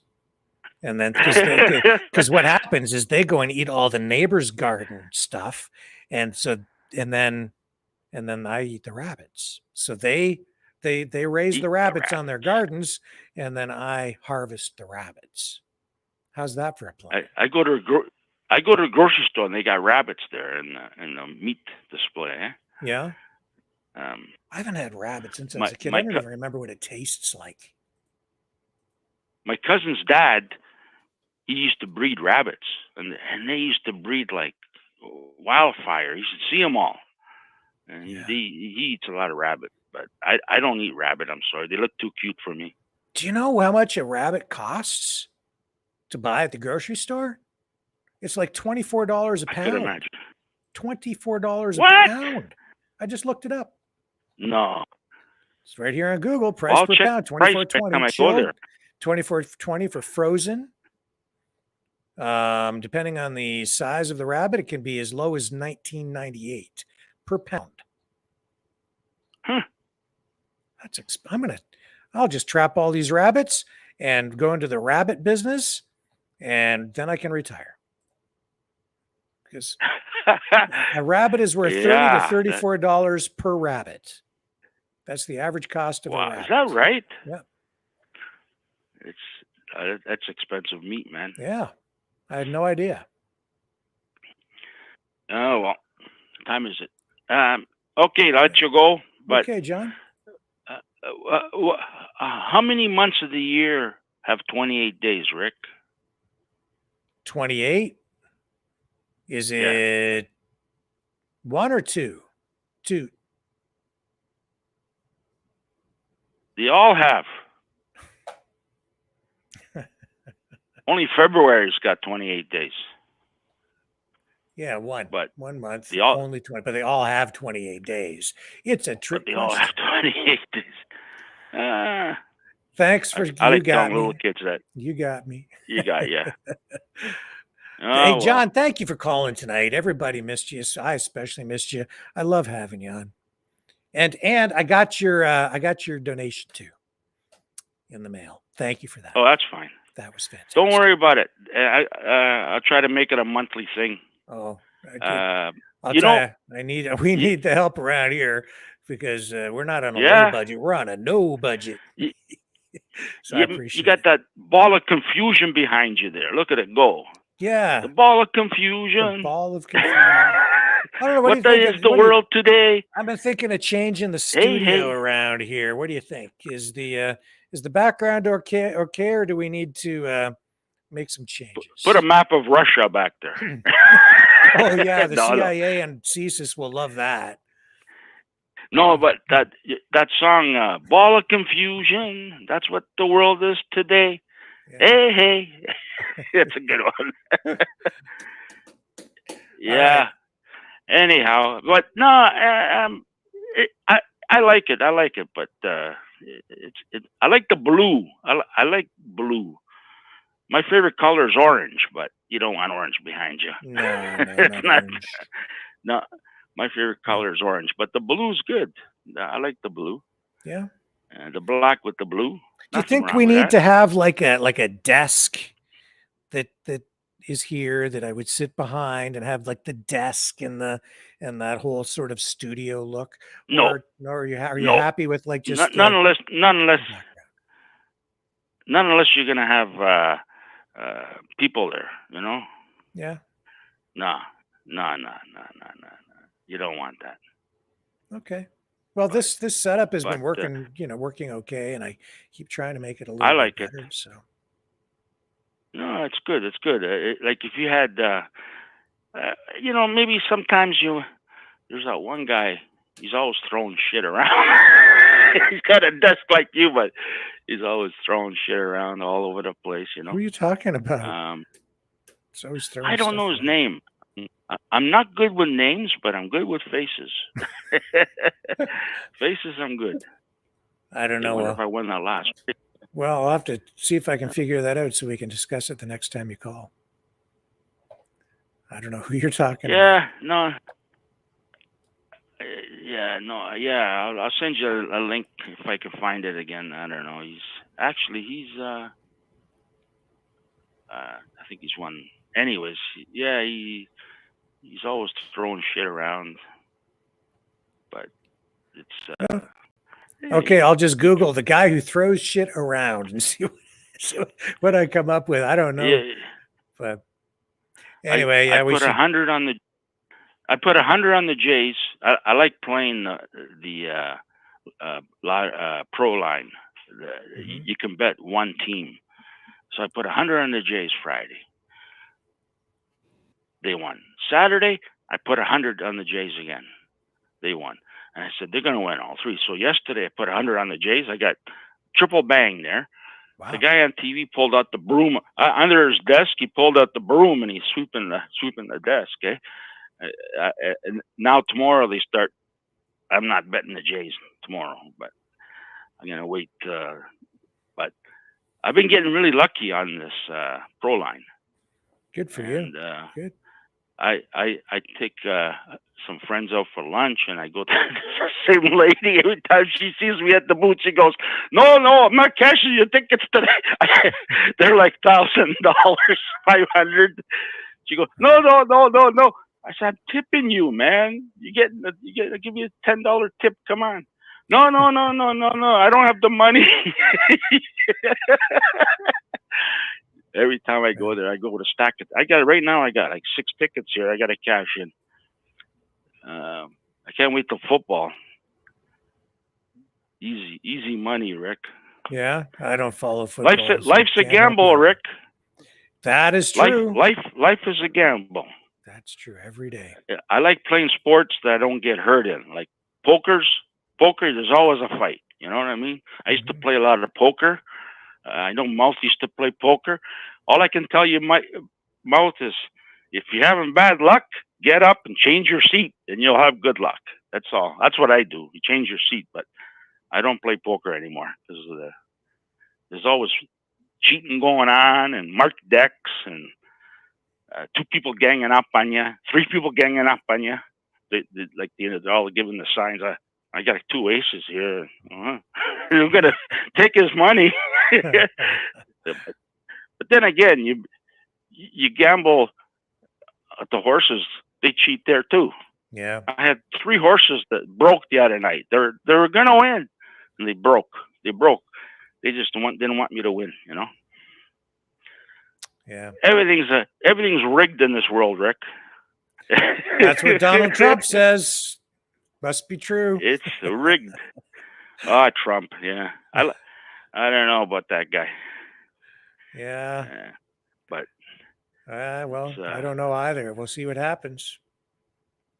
Anyway, John, thank you for calling in. It's always nice hearing from you again. It's great. And I'm listening. Don't worry, I never miss a beat with you guys. Yeah. All right, take care, everybody. All right, see you, John. Okay, bye. Okay, here's Rebecca. Hello. Go ahead. Hi. Good evening, Rick. How are you? I'm okay. What's up? There was this guy, the last caller you had. He wanted to know about Ozempic. I, for one, been on Ozempic for about, I would say about 4 to 5 years. I haven't lost hardly any weight at all. I got so many different medical conditions, which I think I told you a while ago, Rick. I have this hernia. It's gotten to the size of a big watermelon at this point in my abdomen. And the doctor, he suggested that I go on Ozempic to lose some weight because the bariatric wasn't going to do my surgery. They weren't going to go forward helping me get this hernia fixed because I'm a high class, high risk, basically. Yeah. So when it comes to asking questions, you always ask questions. You look into the situation, see if it's going to be best suited for you. But I just wanted to make a remark on the Ozempic. I wouldn't go for it unless you really know what you're getting into, because I think it caused a lot of health issues with me. But we're still investigating on what's going on. But yeah, I just thought I'd say something. I know I was on another medication. It was called, it actually helped. It actually made me lose weight. I forget what the name was. It was a pill form you take every day, 3 times a day, and it helps rid the fat out of your system through eliminating poo, and it does work. I highly recommend it because if I can remember the name of it, it's been a while.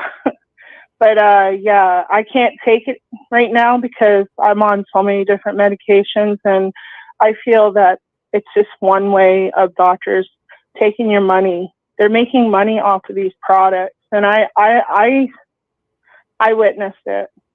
They treat you totally different. They think, well, they know it all, but I don't know. At this point, I don't trust doctors too much right now. So, yeah, when it comes to healthcare and that, I think Canadians are being gypped. There's a lot of things that the doctors overseas, and they tend to use your past as a crutch to just basically, what is that called? They basically try to point you out to say you're not worthy enough to have the surgery, or your past is holding you back from having it. And that's something I don't understand. Sure, I might have had a bad past, but it shouldn't stop me from achieving being healthy. Mm-hmm. But yeah, I feel that since COVID was a part of the slowdown on surgeries and that, but I got lost in the system basically. Not difficult to do. So many people fall through the cracks. No. Yeah. Yeah, I feel bad for the people that are worse off than me, but they try to categorize you as unfit, or they judge you. Like, people are they're so highly in themselves to judge one another. I still don't understand what I did wrong to be denied of quality of life. And I just feel so depressed and so alone without having any answers. And it's just, I'm basically in medical distress because the hernia, they got me on a synthetic, it's like weed, but it's controlled by scientists or whatever. It's a controlled substance. That's the only thing that's helping with the pain. But the thing is it's just a Band-Aid for now. And I feel that all this insulin, and I still think I have insulin resistant because my sugars are never leveled. Yeah.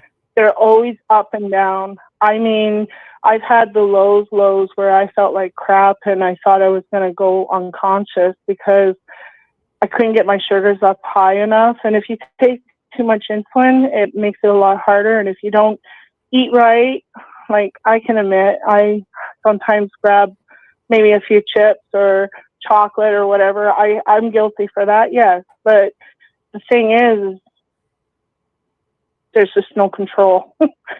So yeah, I just thought I'd just say something about the Ozempic because it hasn't helped me, but maybe it will help another person. I don't know. Well, I'm sure that, it's what you've said might help somebody out there. It's always difficult to know what to do. So it's always nice to be able to talk or hear from somebody who's had some experience with something like that, right? Yeah. And sometimes it helps to reach out and learn from other people, like I've learned quite a bit out of the journey I've been on since the last time I talked to you back in August of last year. I actually was talking about my son. Things are not so great with him either. It's like a spin cycle. It's just like you think you're going straight, but then you're taking a turn, Yeah. It could be going good or could go bad. I'm tired of being on the roller coaster. I'm tired trying to please everybody. And it's just, honestly, it's exhausting. It's mentally, physically, emotionally exhausting when you got family against you and then you got your medical team, like they're not working with you. And I lost a lot of support. I lost my mom just this past year in March. I'm sorry. And it's okay. I never really had a chance to, get to know my mom because of the past we had. And sometimes it's easy to talk about, like it's easy for me to talk about it now since I've come to terms of what needs to be done. But the thing is people are so distant from one another. Why is your family not around you? I don't understand.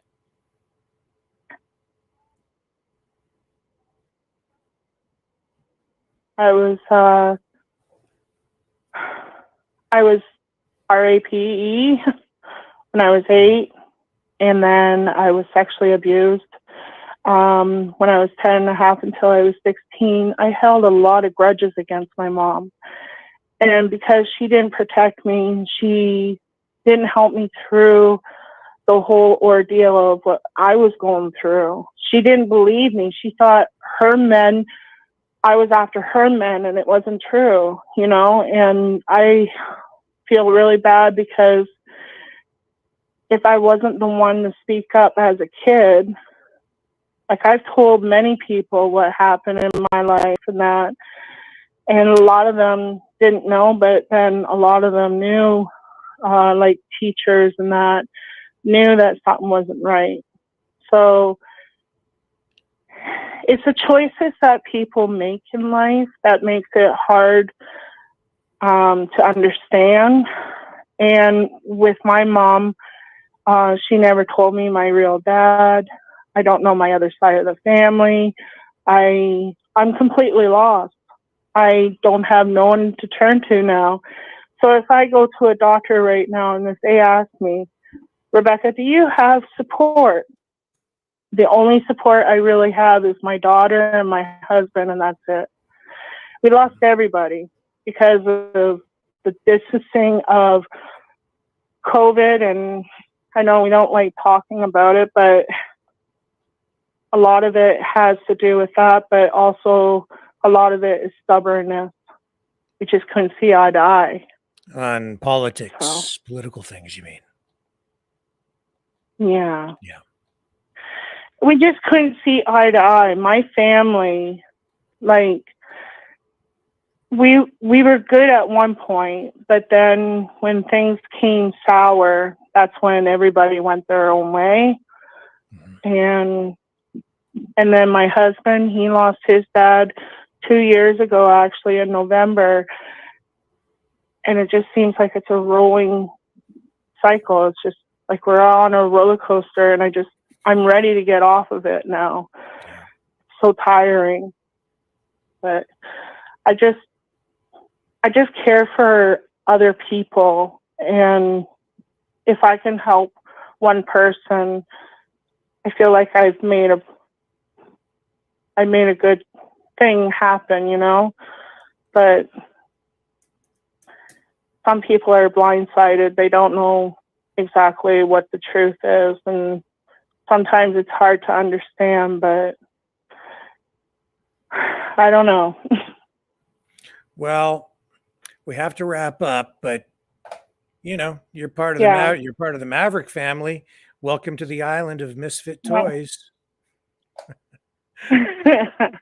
Well, thank you. It's wonderful to sit here. I'm actually watching you on my husband's computer. I have my computer off most of the time because I'm either sleeping or I'm in pain or just some ordeal that I go through each and every day. But yeah, just keep at. I just wanted to say to the fellow that you had on before me that to ask questions and really look into it before you actually start on something. Because honestly, I wish I can stop taking Ozempic because I really don't think it's working. I don't think it's working at all. And the insulin that I'm on, it's not helping either because my sugars are not leveled and I can't get them to level out. Yeah. So the last surgeon I seen in London, he told me that my weight alone is going to kill me. Because of the fact they can't go in and fix the hernia, they need to go in and do the bariatric. But the bariatric clinics, they dug their toes because of my past. So, yeah.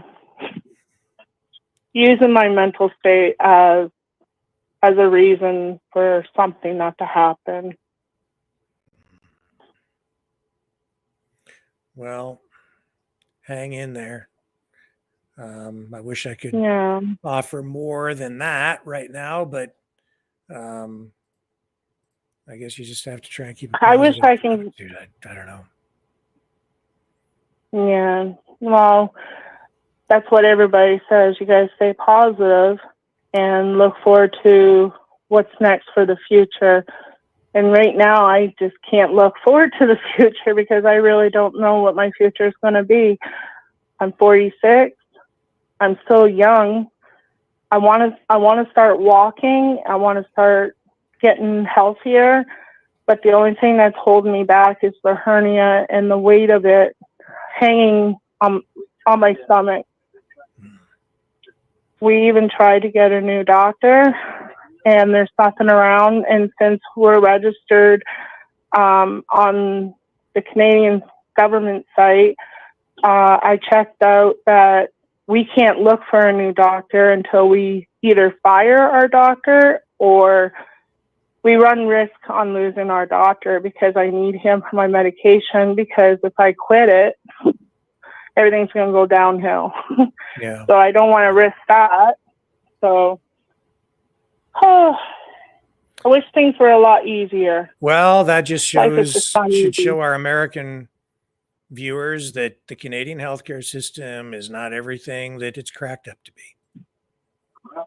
No, it's corrupted. I agree. My husband says it's corrupted, and honestly, I feel like it is. Our health cards, our OHIP, it's nothing.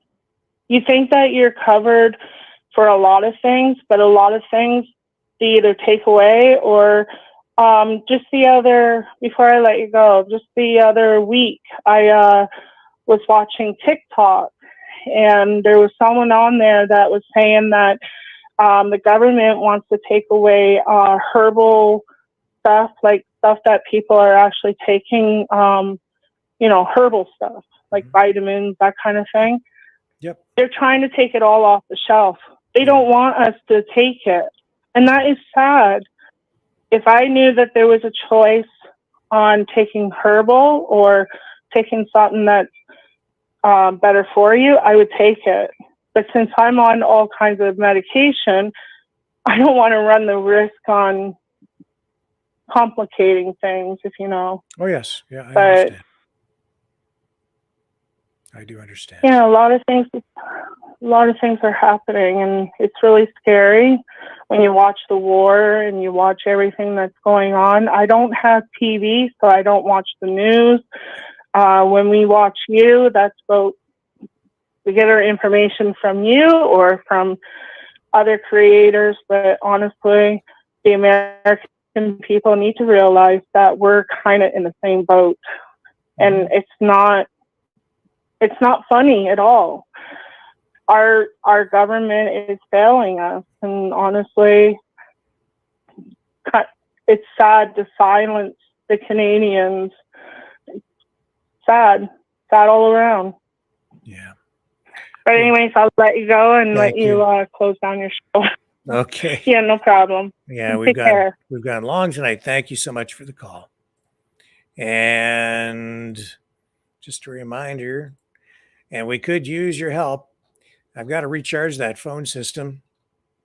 And honestly, we just don't have the funds. So if you're inclined, you can support the show at freedomreporters.com. We really do need your help right now. And that is the truth. Freedomreporters.com. You can also donate at maverickdonations.com. That's the Give, Send, Go. And this one here takes you to a PayPal donation page. You can also donate through the Rumble Rants over on Rumble. And those are the three ways to do it. So thank you so much, everybody, for hanging in there and taking in the whole show tonight, which, is a long one. We've gone almost 4 hours here tonight. A big thank you to Kevin Michelizzi for that report and interview straight from Crimea.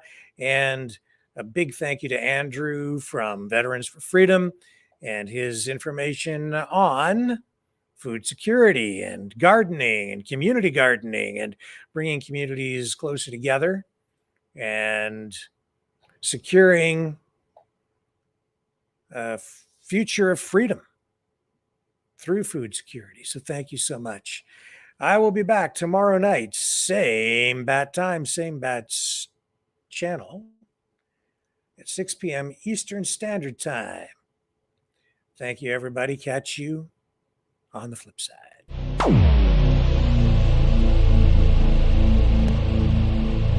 This has been a Maverick Multimedia production.